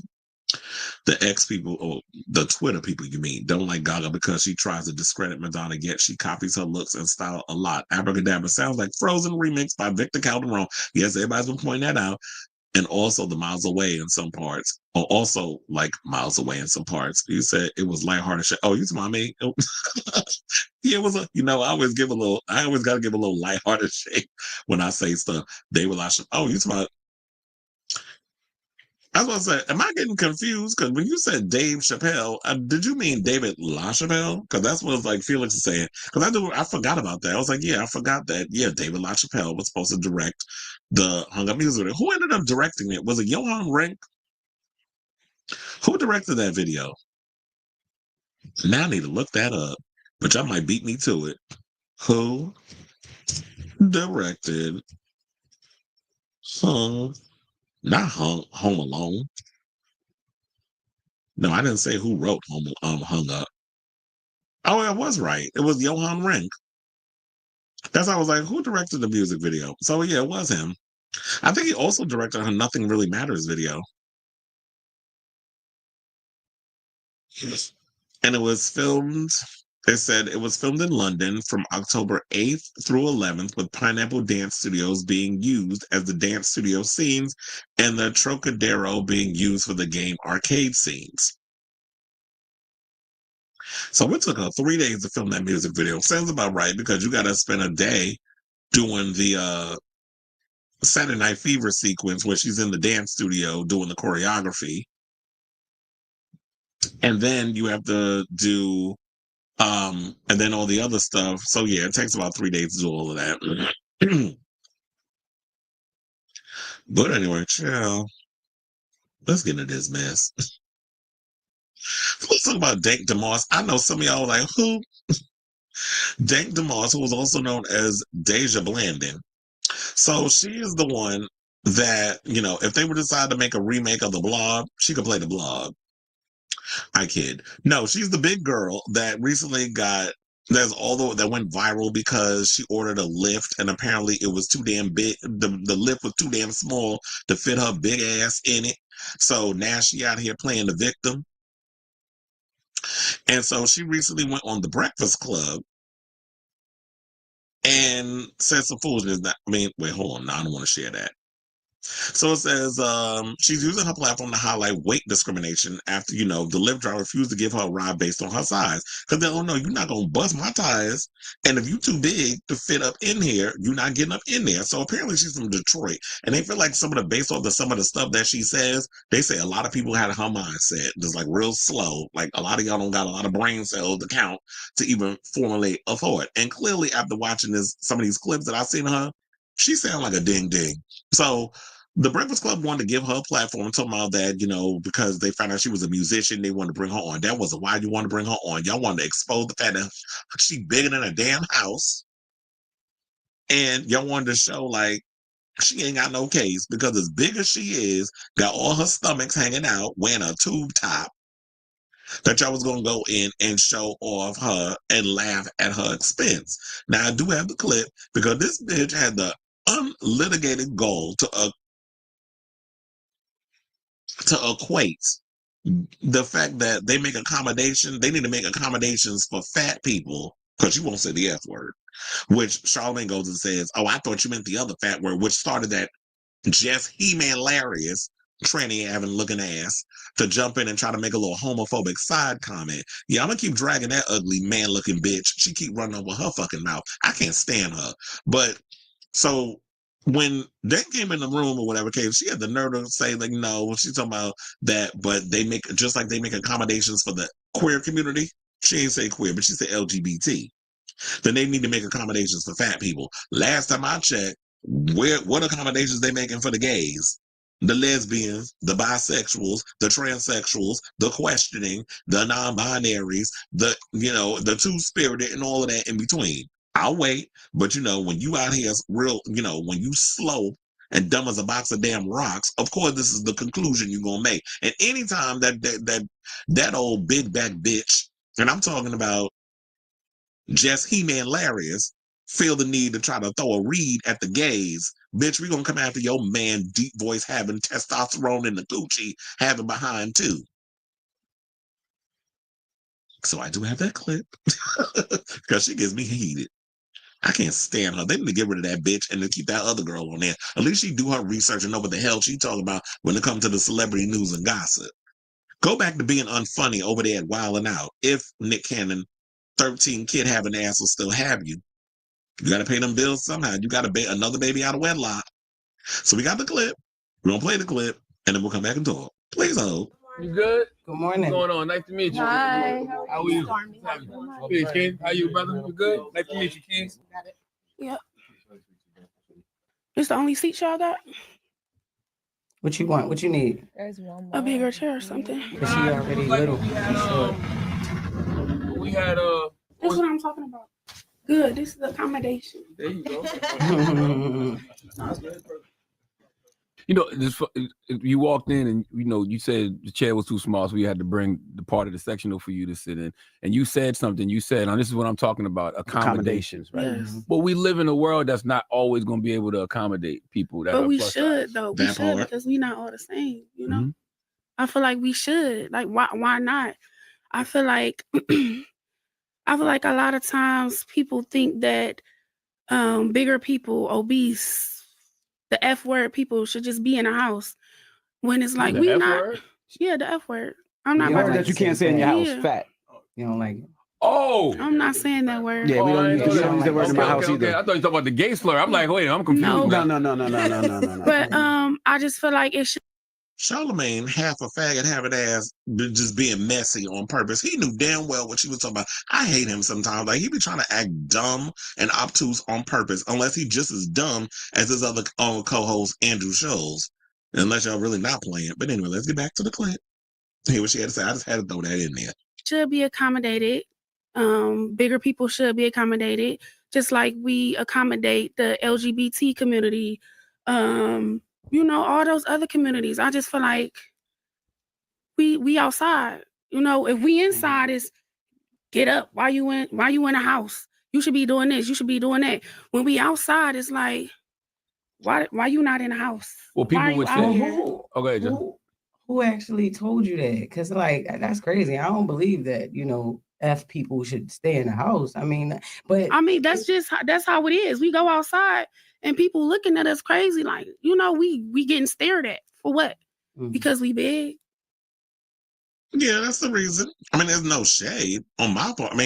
Look, how people are going to receive you. There's always going to be people that when you walk about the house, regardless if you're a big girl, if you're a feminine homosexual that like to walk around in your little skirts and your purses, or if you're a trans woman that's unspookable, that your soul has been clocked, and they know that you are not stealth, there's always going to be people out here that if you are an other, you're going to get stared at. It's just the name of the game. It's just the way the world is. The world is not going to always bend to your will and accommodate your needs and wants. That's just not how the world works. It all is about how you navigate through the world. And for you to go and get mad because you 800 pounds and you need a forklift to get around instead of being in somebody's car that they worried about.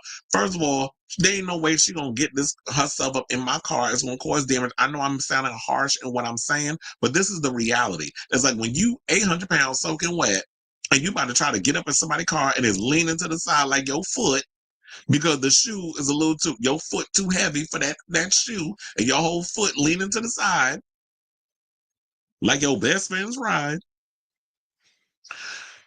When you do all of that, what you expecting? They don't want to damage their vehicle. This is their bread and butter. They're using their car to make money. Hence, Lyft, Uber, whatever the case is. And there's no shade to her, but she can't sit up in here and think like, well, I don't know what her issue is. I don't know what her BMI level is. I don't know if she is unhealthy. I know if you that big, they're just putting a lot of pressure on your heart. And maybe you need to work on something or another like that. But I know some people, but why she gotta change for these other people? Why they gotta change for her? Just like she want accommodations, it goes both ways. So you can't get up in here and get mad at the person because it's like, yeah, this is my job. This is my job. I'm making money in this vehicle. Ain't no way in hell I'm putting her up in here That's going to cause damage to this car, and now I got to take money out of the tips or whatever the case is that I'm making from this job to accommodate her because she's caused damage to my vehicle. Y'all don't know how Uber and Lyft and all this other stuff work and how much people have to put into their own situation because of the whole situation. But I also don't like this idea of you trying to equate you being a big bitch to being a part of the LGBTQ plus community, because we are not the same. And what accommodations we getting? We still having to fight for stuff. We got a current president who's trying to roll back stuff on the trans community. We also hear they trying to roll back gay marriage in certain states. So what accommodations, sis? Maybe if you stop eating the whole goddamn cornfield, we wouldn't be in this situation. So you can't sit up in here and blame us for why your life is the way it is. And the world don't rotate on the axis of others. This is the thing that gets me about a lot of y'all running around these streets being selfish. The world don't work in your order all the time. Sometimes shit happens. And you got to figure out how you going to navigate through it. If you got a problem with Lyft not wanting to pick you up, then maybe you need to lift your ass over to a car shop and get you a vehicle and drive yourself around so you don't have to get in these situations. Sometimes, like I said, the world's not going to bend to your will, and if people going to get all sensitive and worried about, oh, this is discrimination, go fall on a dick and choke, because that's not what it's meaning to be in that place. Maybe I'm coming off a little too harsh, but the reality is, the world is not going to always bend to the way you want it to. I don't know who, how you was raised and how your parents felt the need to raise you on certain situations, but this is not how the world works. I saw T.S. Madison was in the comments over at Gay Magazine with that, where you can see that emoji or GIF at the bottom with her, but it was like I said, I really don't want to sound harsh, but hold on, because I want to see, damn, I dropped my chapstick, because that's how I'm going in too hard. But hold on, because let me go over to, what's that damn page? Gay Magazine, and see what the people were saying about Lil Miss Mama. So, oh my God, I'm on the wrong thing. I'm in Out TV. I didn't say Out TV. I want to go to Gay Magazine. I hit the wrong thing. Okay. So, if I could find it, I was like, where'd it go? I was like, normally y'all don't post a lot of stuff on your page. I probably should have had this ready before I came in and was going on my little rant. But I did. Oh, because they got so much Valentine's stuff up here. Okay, I found it. So what the people said. So one person said, don't bring us into this. Weight is always a personal issue, not a community issue. Another person said, our struggles are not the same, baby. Another said, Jess's ignorance is a choice. Exactly. And I'm tired of, like I said, that old wide back man voice having, because I know her ass is bitter. I don't know if like a woman cheated on her in the past when she was getting her coochie lit down when she was in Baltimore, or, her man had a Kim Burrell moment where, her man was tired, he thought he was probably getting a woman with a little something extra between her legs and decided, I'm going to go out and get me a T-girl, or I'm going to go out here and get me a punk that could dig me out my guts. So that's probably why Jess Hilarious running around here being bitter towards the gay, because we ain't thinking about that old dusty, nappy-headed, having ass bitch. We don't be thinking about her. So somebody said, girl, bye, use another reference. Another person said, see how we get dragged into it. We ain't even did none. Yeah, because we always stay on the tip of a lot of these Negroes' tongues. We always the center of y'all conversations. Y'all need to be worrying about figuring out who y'all baby daddies are, and stop always trying to drag the gays into y'all damn conversation. Somebody said, Jess, hilarious. That's what I'm calling her. Death pissed me off. Like, girl, now is not the time. Another person said, girl, invest in a gastric sleeve and leave us out of it. Another person said, I'm curious as to what accommodations she thinks the LGBT community actually gets. At most, we are seeking equal rights, representation, and not to be harassed. That doesn't actually require anyone to do anything extra for us, but rather to leave us alone, and we try to live our daily lives. And while I do believe bigger people should be accommodated, I'm trying to understand how she didn't understand that the Lyft driver telling her she needed a bigger car was an accommodation. Just like she recognized she needed a bigger chair and one was provided for her. That's what the Lyft driver was trying to do. Allowing you to try to squeeze into a space you obviously won't fit in is not an accommodation. Providing a bigger space is. That's the same thing I get when I'm on the damn train and it's like a little space and you big back bitches be trying to slide your wide asses up in there and then try to make me feel like, oh no, bitch, I'm about to dig my elbows into your side. I'm about to shift my weight into a way where it's like, no, you need to fucking move because I'm not going to sit and make myself uncomfortable to make you feel uncomfortable. I'm no longer in a place of dimming my light to make you feel comfortable in a space that I was already occupying before your ass walked into the fucking room. Get off my line with this mess. So this is all I got to say on this. I do agree with that last post. That's why I'm leaving it where it is. Because it's like, I truly believe that when you are a big person, you should be allowed to come in and occupy a space, whatever the case is. But I ain't got to shift my shit to make you feel good about yourself. You need to figure it out. And like they were saying, like when it come down to it, if the man was telling you there's no way you get in this car and you getting mad, what you getting mad at him for? He was trying to tell you, just like you made them rearrange their damn furniture in that room for you to sit your ass in that damn chair, because the chair with them handles, and you want to know something, y'all shady for that Breakfast Club, because y'all knew damn well she was too damn big for that small ass seat. Y'all knew it, and y'all had handles on the damn chair. So why y'all do that to her? I was like, you know what? So yeah, so let me get off this. I was like, what time is it? So yeah, I definitely want to hear from y'all. So let me know what you guys think of this story in the comments down below. You know, my job is a damn joke. So how's it that y'all put out a couple of shifts for Saturday? Then days go by, so it was like 7 shifts. Then y'all put out 5. I can't. Y'all just be. You know what? Let me not, because I'm sitting there looking at job posts and all sort of stuff for now. But anyway, so yeah, let me know what y'all guys think of that story. Okay, so you said it was filmed in the days before I turned a year. Oh, damn. A year. Oh, I said, can you imagine sitting next to her on that Delta plane that overtime?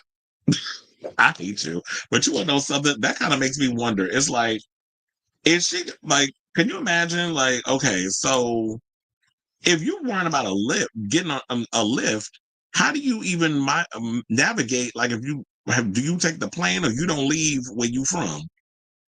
Well, she had to. She had to come to New York. So I wonder.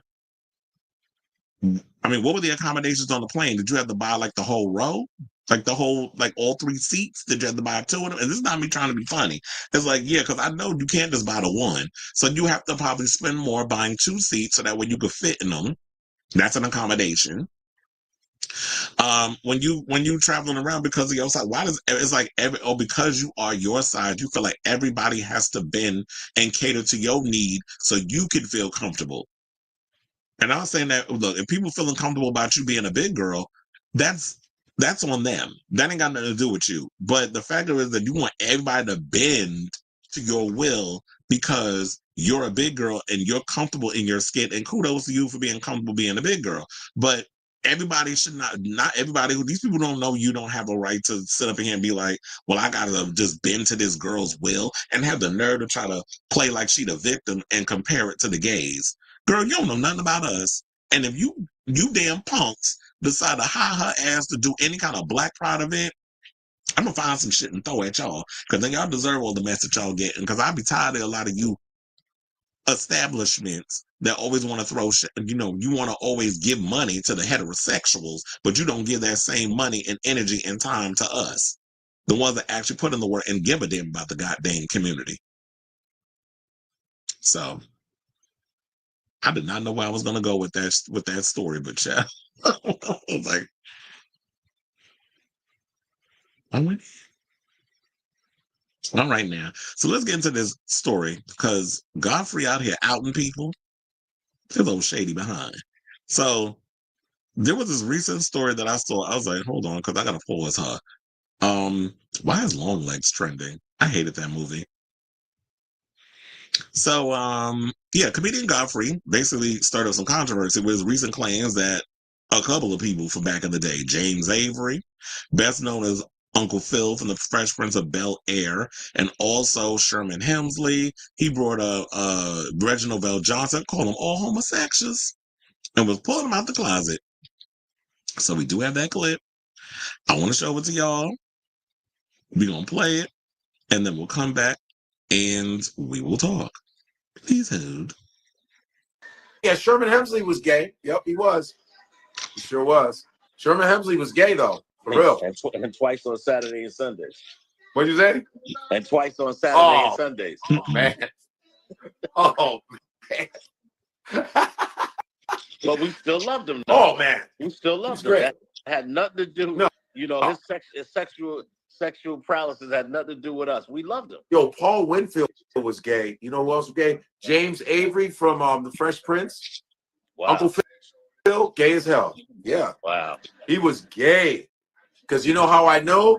I had to do audience coordinating for the Gospel Awards when I first started comedy in Chicago. Mm-hmm. And behind the scenes, I was there. James was there. Avery was there. It was Mike Tyson, Farrakhan. Everybody was there.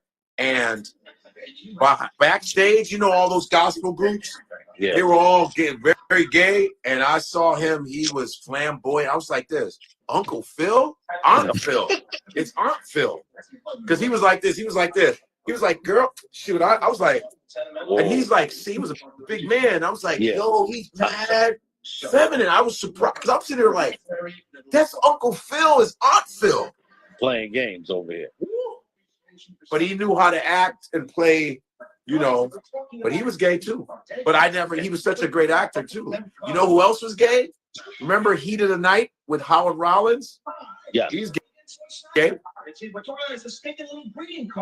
You know who else? Well, hold on. Before we get to the rest of that, I knew that man, the one he talking about is gay. I just watched him on an episode of New York Undercover, and I was like, I could definitely see the femininity in him. But why is this man out here outing people? Let's continue though. Gay. Langston Hughes. James Baldwin was obviously gay. James Baldwin. Yeah, man. Yeah. Gay. All right, let's just pause it there. I just don't understand the point of why we having a full conversation about who in Hollywood is gay. Didn't know Langston Hughes was a homosexual. We knew that. Well, those in the inner circle, not that I was. Langston Hughes way before my time. But I know the stories. Also, we know James Baldwin was a homosexual. You know, there's a lot of people. Now, in regards to him talking about James Avery, in regards of him talking about Sherman Hemsley, those are like open secrets. And Reginald VelJohnson, he brought him up later on because the video goes on. It's almost 3 minutes. He brought up Reginald VelJohnson, a bunch of other people. Reginald has denied, you know, certain things. Because remember, they said that they saw him getting swallowed up at one of Diddy's parties. So I forget who said that. Some people actually believe it was T.D. Jakes, Bishop T.D. Jakes. But look, y'all be surprised how many homosexuals that's in the closet that's running around the industry. And I could totally believe that James Avery was up, doing all of this with his hands and all the others. I could definitely see him being all, a big old flaming queen. And he said, oh, he was a big man. I'm like, you ain't never seen a big girl out here kikiing and doing all this with their hands. You must not be around a bunch of homosexuals, especially when they're of color. Because when going around to when I would hang out in the piers, or I would hang out like in parts of New York growing up or whatever where all the LGBTs was, we see many of Uncle Phil types.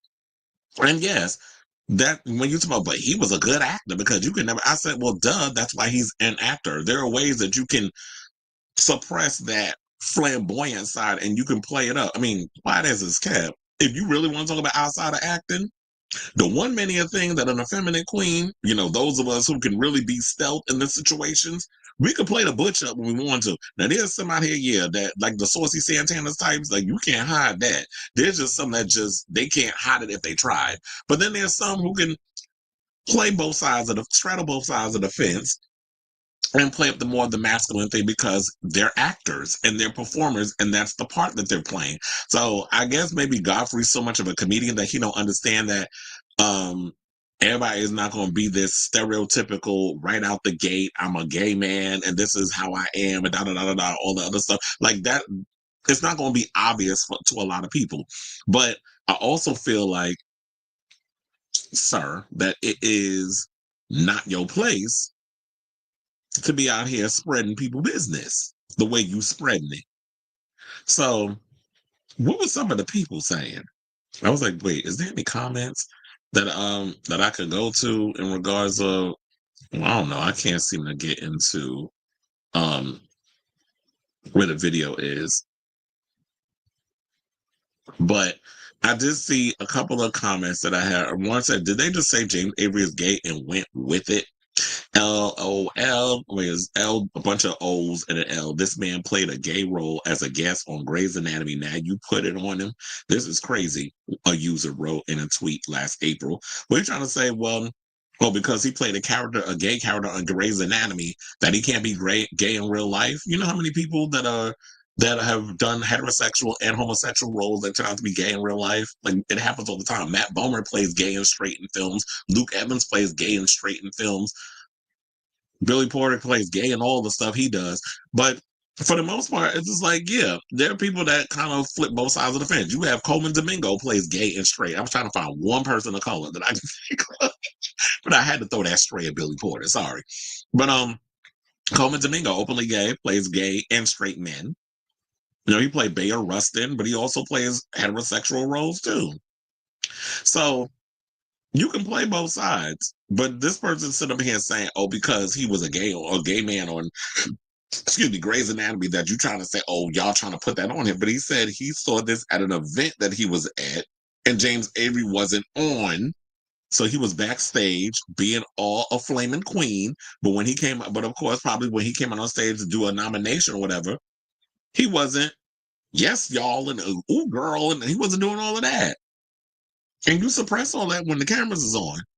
We know how to flip it on. And like I said it before, in real life, there are a lot of gay men who have perfected the art of walking around being stealth, as in they're presenting straight in front of certain people. But behind closed doors, they are their effeminate, how you doing self.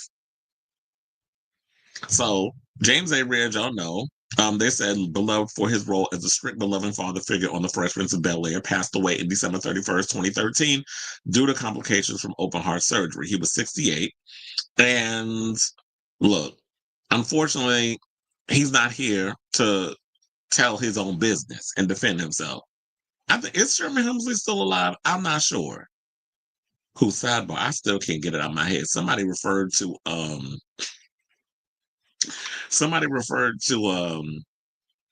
damn, what the hell's his name? Stephen A. Smith called him George Jefferson in one of my comments, and now I can't unsee it. Because they're talking about the headline. And look, Reginald VelJohnson, he already went in on some of y'all for trying to out him before. So tread lightly, Godfrey. So I say all this to say, what do y'all think of this story in regards to Godfrey, the comedian, coming out here telling people business? We need to be minding the business that pays them. So whatever your thoughts are, let me know in the comments down below. They say he talking about Uncle Phil when he looking like Aunt Dusty, Aunt Viv. He said Ashley says so did a good video on Sherman and his secret. She did too. She? I didn't know that. They said she did a video on Sherman and was talking about his little secret. You're my little secret. That's how we should keep it. Shout out to Escape. But anyway, speaking of people who got in the closet, let's talk about Olly Alexander, who is talking about being in the industry, how him being out of the closet has affected his career as a pop star. So while y'all out here talking about like outing people and not understanding why people in the closet, this is one of the reasons. So yeah, he's out here talking, and he's on the latest issue of Attitude magazine, and revealed that he was told to stay in the closet back when he got his first record deal, when he was in Years and Years. And now that he is a solo act, and his album Polari just came out, I think, like a couple of weeks ago, he's talking about basically when it comes to expressing his art, they've been telling him to kind of pull it back a bit. So Alexander, speaking in an exclusive interview for the latest cover of Attitude, was asked about whether he had noticed that despite the recent surge in popularity for queer female-centric music led by acts like Chaperone, Boy Genius, and Billie Eilish. Didn't Boy Genius get nominated for a bunch of Grammys too? From Billie Eilish, the same interest does not appear to exist for explicitly queer music from men. saying, well, it's not gone unnoticed that I was much more popular when I was in the band with 2 straight people. The former Years and Years frontman was then asked if he had to fight to express his sexuality how he wanted over the years, to which he responded, yes. When the label saw the visuals for Palo Santo, which was Years and Years' second album, they were like, what the fuck is this? They didn't get it, Alexander continued, and I don't need them to get it, but this is the music industry. It's an effed up game. He went on to explain that he felt that he earned the label's trust after the huge success of Years and Years' debut album, Communion. Our debut album had sold millions. I recouped from my record label, but I felt like the choices and creative decisions I was making was being met with extreme resistance and sometimes some hostility, I suppose. They were thinking that I was about to take a machete to my marketability, but fuck it. Now, elsewhere in the interview, the singer had commented on the criticism his performance at last year's Eurovision had received from some who felt it was too sexualized, saying people were so outraged. I felt some pearl clutching, but I was a bit taken aback with how many pearls were clutched. So it was weird because I remember when I saw his Eurovision performance, I don't think I didn't get to actually see the whole live performance, but I did see that somebody recorded it on their phone and uploaded it on social media. So I watched the performance. I thought he did a great job on the performance, but I don't understand. It's like, yeah, if you're openly queer, why can't we express ourselves and you market us towards a certain demographic? And not worry about, okay, well, you're not going to hit every market. He's going to be for the gays and for girls. And here's the thing, when it comes to Billie Eilish, gay men and girls listen to her music. I saw when I worked her show in Madison Square Garden, who was in the audience. And of course, you had some parents that had brought their daughters to see Billie Eilish. But for the most part, it's like, if he's up in there doing his thing, why can't labels also want to put that energy behind that? Because I feel like it's homophobia.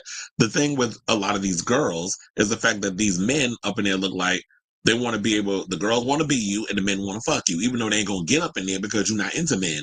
Their fantasy and that idea of I possibly could get that is in their mind. I know it's effed up. The way a lot of these people think mentally, it confuses the hell out of me. It makes me shake my head at times, but apparently this is the way it is. But I will say this also. As much as I like the idea of Olly Alexander and the type of music that he does, I feel like he plays it a little too safe with his music. Like, even when I heard Polari, and I could see like you pulled a lot of inspiration musically from Pet Shop Boys, Erasure, that sort of sound, which is an 80s synth pop sound that I absolutely love. I love when they, that type of genre of music. But I felt like when you were doing this, it kind of felt a little boring. I was bored with this record. I listened to half of it and turned it off, and I haven't revisited it ever since. I tried to get back into it again. I'm just like, okay, it's whatever. There's a couple of songs in there that's good. But for the most part, I feel like Olly doesn't really go there and really push himself. Now, I know some people could say, well, Olly's complaining, but is someone like a Troye Sivan receiving the same type of pushback? It doesn't seem like it. I mean, Troy was just nominated for a Grammy. Troy was just on tour with Charlie XCX for the Sweat Tour, and he's about to headline this Pride. What is it?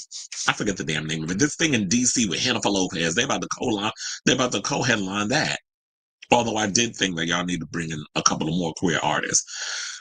I know back in the day, maybe we could have had this argument because of Adam Lambert and that sort of thing, but it does seem like times have changed. Maybe not to the detriment of where I think we need to go, but for the most part, I don't know. I guess maybe it's different over in the UK. I was going to say versus the US, but I don't know. It just seems like they've been more susceptible to a Troye Sivan, or maybe what it is there's only one white male twink type that they want to have be a representation of this genre of music that's currently out. And Olly's apparently not on the menu in regards to that. Because I know some people did love Communion. Every time I've talked to people about Years and Years, there's always great things about Communion. Communion is a great record, but I know their last record, a lot of people didn't particularly like because they felt like y'all sold out. You really didn't, the music didn't have that same creative impact that your debut album did. And then when you started doing more of the solo stuff, it kind of felt like, it's no shade, but it does feel like at times that Olly does come across as a try hard. Like, it feels like you're trying too hard to do something, but you're not really pushing the boundaries of pop. You're not really going there with the type of music. Like, if you really gonna go there and really be out there with your sexuality and expressing yourself, I'm not saying you got to be out eating somebody's ass on TV. We're not saying you got to go there, but in regards of like creatively, it does seem like you're playing a little bit safe in regards to like the dancing, the music. What do you have to say as an artist? So a lot of those factors can play into that too. So I say what to say. I mean, you know, and if you want to read the rest of the article, you guys can go over to what the hell is that damn channel? You can go over to Attitude. I guess you can buy the magazine. I don't know if it's like available to read the whole article online, but I know you can probably like go and pick up the magazine and get into the full interview if you want to hear more about it. So I definitely want to hear from you guys. What do you think of this story? Do you think that there is some truth to? I mean, I'm not trying to discount Olly having issues and pushback from his label because he probably is. But I feel like also like them going in on you talking about you're doing too much. I'm like, he's not doing enough because I feel like, yeah, he is playing a bit safe musically and creatively and artistically or whatever you want to call it. And do you think like, have you listened to Polari? And do you think that he's kind of, the music ain't giving what he thinks it's giving in regards of all that? Because I heard the album flop. I'm like, damn, it just came out. But that's what the word on the street is. I don't know. I don't know the tally over there in the UK, but my UK people, let me know what your thoughts are on this, or if you are a fan of his outside of the UK in the comments down below. Okay, Onyx says, I think the history of male pop stars being X symbols for women and the music being targeted towards straight women and men ruins homosexual mainstream appeal. Yeah. I said Lil Nas X was close, but the longevity wasn't there. I think, yeah, I definitely could see it because I know some people was complaining. They were like, well, why isn't Lil Nas X being included in this, the thing in DC? Why didn't they pick him? And I actually will agree with that. Like, I like the idea of Lil Nas X, the way they were pushing him and all this other stuff. The problem is the music wasn't fitting the image, meaning like the music really wasn't there. It wasn't up to par. He is a good looking kid. The body is on point, but I feel like if he had the skills of say like Cakes the Killer's rap skills was in that body, he would be dangerous. But Cakes the Killer is the more talented one. I don't know why people won't give him that. Come on, is it because he doesn't have the overall idea, good looks, or body type that they could pass off and make it marketable for the industry? That's why he hasn't really hit the mainstream. Or is it that? So I don't know. But I was like, I like the idea, and this is what I always say about certain artists. I like the idea of Lil Nas X. I don't like Lil Nas X's music. I just don't think the music holds up to the image that the industry has tried to push out there in regards of this being the queer representation of hip hop or whatever kind of genre you want to talk about. Because I said what Lil Nas X need to do is stop trying to infiltrate the hip hop space, whatever the case is, and just rap, but do like Charlie XCX hyperpop type beats or something or another, dance beats, like go into that, BNG beats, go into that whole sound. Also, Olly didn't have that much American appeal besides that one song. Troy has more of an audience in America. Mm-hmm. And I don't know shade. I kind of like Troy's music more so than I like Olly's music. I be trying to get, whenever, if you a homosexual that does the type like dance pop or dance music or synth pop music, if you do that genre, I'm going to give you a chance automatically. But if the music isn't there, then it's like, okay, I like the idea of you, just like I like the idea of Olly Alexander. The music just not hitting. The music isn't matching the image or the perception of who they feel like he should be. You said I didn't even know who he was until he recorded this. I didn't even know. It's funny how some people don't know who people are until they attach themselves to someone that you like. And that happens with me sometimes too. It's like, I don't know who this artist is, but they did a song with somebody I like, so I'll check their music out. I also heard that Blackpink is going on tour. They're doing a 10-date world tour. And some people's like, 10 days? That's not a world tour. If they go on to different parts of the world, it is a world tour. And they coming to my job too. They coming to Citi Field. I said, I'll probably be working that one. Top 10 Pink Pony Club. I do like that song. Could his Could his album underperform due to being pro-Israel? Oh, I did forget about that. The whole, controversy about Eurovision and the whole pro-Israel situation. That's a good question. Some of these openly queer artists seem to expect success based solely on the fact that they're that's a thing too. It's like some people also think because of who they are and their identity that that's supposed to be enough to get them in the room and automatically, oh yeah, look, a gay artist, let's support their music. But then when you listen to the music, it's like, it's not giving. Like, y'all really, where is the gay equivalent of a Madonna or someone on that level that has that creative, artistic spark and put on some fierce costumes, some great choreography, intricate choreography? Like, that's what I want. I want that full showmanship. I don't think we have it. But anyway, so let's move on and get into our final topic, because the homosexuals are mad. They big mad because apparently they closed in one of the West Hollywood establishments, Crunch Gym. They done close up the steam room because of too much damn activity that's going on in the facility. So Crunch Fitness West Hollywood, technically located in the city of Los Angeles, has permanently closed its men's steam room due to ongoing complaints of inappropriate sexual conduct. So Crunch Fitness has shut down its men's steam room at the West Hollywood location for good after years of complaints about lewd conduct. According to WeHo Times, a sign was posted on Monday, February 17th, stating that the steam room is permanently closed and directing members to speak to the front desk if you have any questions. Well, child. So yeah, there goes the sign. I'm like, damn, that's what the wall look like on the outside. I can imagine all the funky spunk all over that tile. So there was a couple of tweets. Somebody said, never forget the Crunch Fitness steam room. Another person said, not the material girls having poppers in the steam room at Crunch WeHo ascending. And then shows a video, a little gif of Saucy Santana. Another person said, the way I randomly keep my WeHo Crunch Fitness tag on my keychain as a keepsake. Crunch is pretty expensive though. But look, I guess that's the price you pay if you want to get your back blown out. Make sure y'all clean out, before y'all go work out.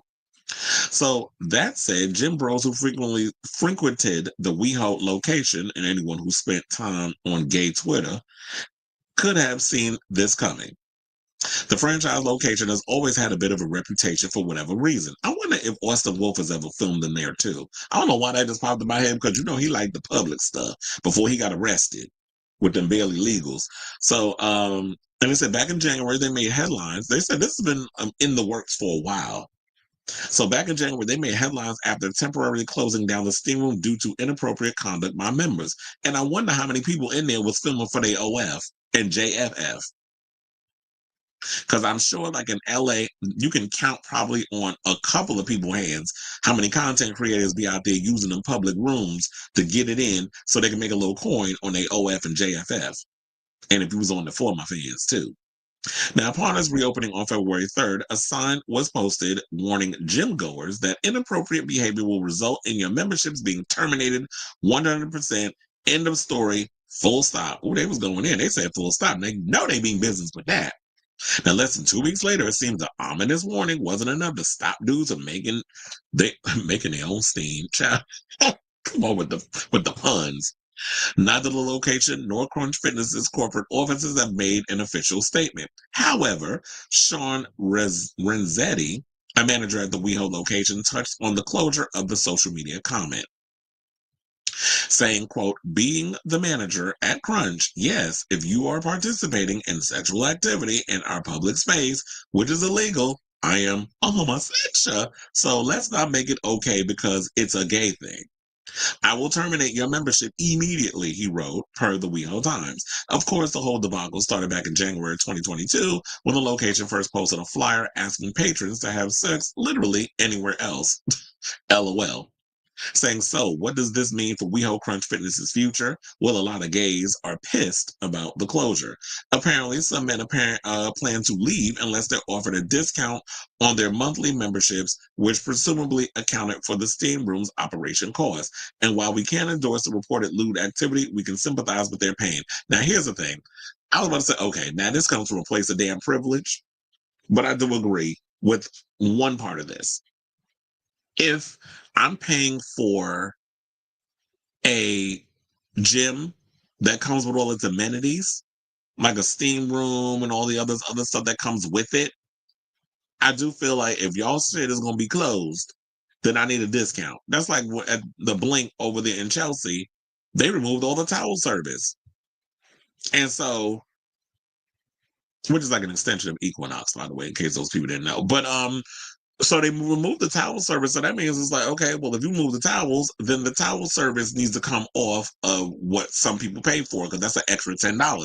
It's the same way with the steam room. If you're not paying, if there's no longer the steam room is being open, then y'all need to remove that extra price and give me a discount. Even if I'm somebody who just goes to the gym and don't participate, because not everybody goes to these places and participate. Because I'll say for me, whenever I go to the gym, I'm there. I'm dead ass when it comes to when I work out. I'm there to work out. I'll flirt. I'll, cruise the guy, whatever the case is, but I'm not in the showers. I'm not in the locker room trying to slob somebody knob in the corner. Like, I'm not there to do that because I'm not trying to risk getting kicked out or whatever the case is. So when I go to these establishments, I'm literally there to use what I'm paying for, which is to work out and get his body right and tight for when, summer comes. So I could be out here in my little crop tops and my booty shorts. No, I'm just playing. I'll be in my shorts though. And, showing off the arms and everything that I worked, hard on for the past year. So that's my plan. But, and don't get me wrong, this is no shit. As somebody who is someone who is very much a sex positive person, I'm here for the public sex. Like, I'm not going to sit here and act all innocent like I ain't never done nothing in a public setting, because I have. And I'm sure many homosexuals have. However, there's a time and a place for that. And while I'm in a corner, trying to let off some steam and let off some other steam with my mouth on somebody's peen, there's some people that come up in those establishments that literally just want to detox and use a steam room for regular purposes and don't want to be doing a full-on orgy. And so it makes it feel uncomfortable because I guess, well, I don't know if like what the percentage of actual homosexuals be using that Crunch Gym because it's in West Hollywood. Maybe there's some straight people that use it too. I don't know. Or maybe there was some shady queen that decided to report y'all. I don't even think it was a report. I think some of y'all just be too damn sloppy with what y'all be doing. And what had happened was y'all got caught. And so now it's closed. But then the manager is like, yeah, y'all coming up in here ruining, messing up stuff. There's too many complaints. What's going to happen is I'm going to probably end up getting fired, or, they're going to end up closing down this gym. But, when it comes to the gays be bold in the stuff they do. So I'm not surprised that this is something that people will, be doing. But somebody said, what a Crunch WeHo member supposed to do now? Actually work out? And that's funny. And they said, according to 2024 study from Journal of Psychiatric Research, frequent sauna bathing can have significant mental health benefits on men in particular. And you have to realize when you're in them areas, isn't that also kind of like drying you out? Like it's your point, like all that sweat that's coming out of your body. Like I don't do the whole sauna thing. I was like, I burn all that sweat when I'm running or doing my deadlifts, and I'm doing like the treadmill, whatever the case is. Like that's how I want to get my workouts in. I'm not trying to be in some room where it's like I'm sucking all the damn water out my body on top of me working out, just because you want to lose a lot of water weight. And then you end up like this study from the Journal of Psychiatric Research basically saying that if you frequent bathing in a sauna can have significant mental health benefits on men. Because what does that do to your brain when you're in that heat for a long period of time, or long periods of time, if you're doing that a lot? Like, especially if you working out 5 days a week and you're in the sauna all them 5 days and only 2 days you're giving your body a rest. Like, that's not good on you. But too much of anything that's to the extreme is dangerous. So, and then I forgot about this. There was actually a short film that came out from Joao Dostella, 2021. It's called Steam, and they said the 15-minute film was both a celebration of the LGBTQ plus community and a combination of personal experiences with a gasp-worthy twist. So they said basically it's about a gay couple who goes to a bathhouse for a cheat night, unaware that a killer lurks behind the steam. And it's a tale of sex and death. Will they survive this adventure? Well, I need to see that. I think I did see a trailer for it, but I never watched the actual thing. So I need to check that out. But anyway, so I say all this to say, what do you guys think of this story in regards of WeHo girls having a damn mental breakdown because their favorite little steam room has been closed because you girls are doing everything at the gym besides working out? Whatever your thoughts are, let me know in the comments down below. So y'all know I gotta turn everything into a comedy moment. It's gonna be a bit talking about stuff. Alex says I'm too introverted to be freaky in public. All right. Well, you know, I'm an introvert. I'm introverted extrovert. So you know, when the mood calls, I can have my extroverted moments. I'm sure the DL straight guys will. Oh yeah, because they be the main ones that be, you know, when they go home to their wife, but before they do, they got to get a nut off.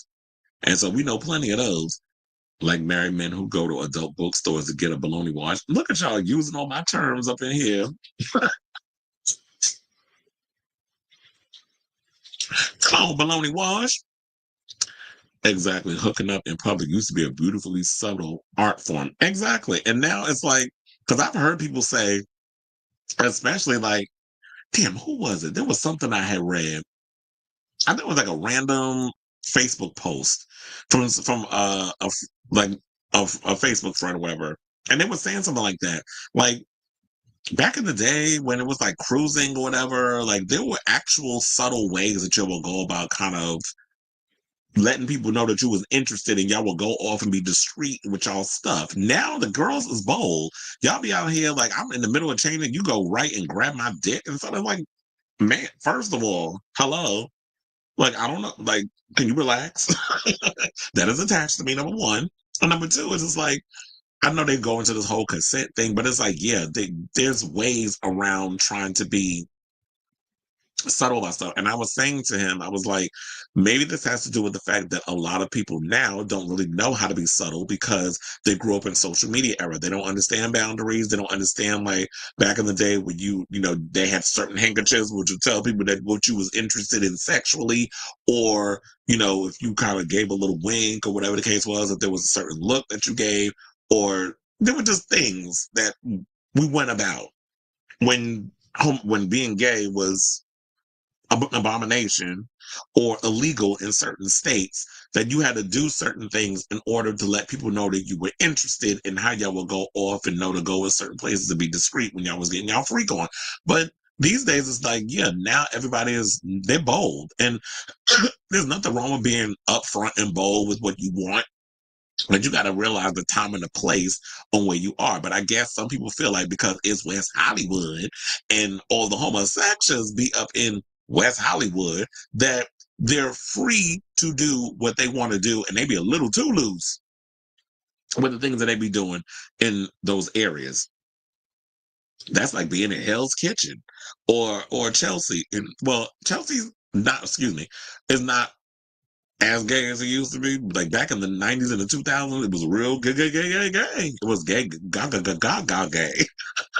It was very gay in Chelsea. Now it's kind of like, you got a couple. Well, you probably got the old school gays, the ones that got them gentrified houses that you know, they rent stabilized homes, I guess is what I would say, and so they ain't moving.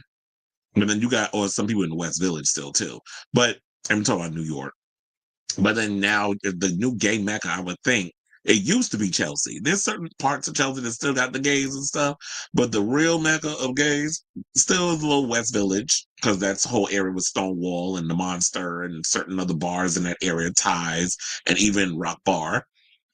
But you have, but now it's more Hell's Kitchen. That's more like the area where it's become like the new gay mecca. There's like so many gay bars in the area, but I guess probably because Broadway is around there too. A lot of Broadway theaters. One of the OF Playboy Coke. Is that his name? Playboy Coat? Used to subscribe. I used to subscribe to, like to post pics of him at the gym. He got a video of him hunching at the gym. I stopped subscribing because he did post on his OnlyFans in months. Oh yeah, that's another thing too. Y'all always got to keep that up. That's why, what's his name? The Only Durden. I be liking him too. First of all, he showed a picture of him a year ago, and then a year ago in February, and then this month. I was like, damn, what in the protein shakes? He put on weight. Not saying he fat, but he bulked up. But Onyx and Playboy Coke is a mess.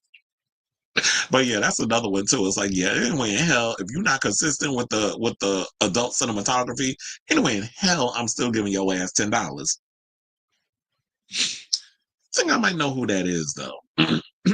Miami was a gay mecca when I first. Now it's probably a bunch of damn Trump supporters that's living out there.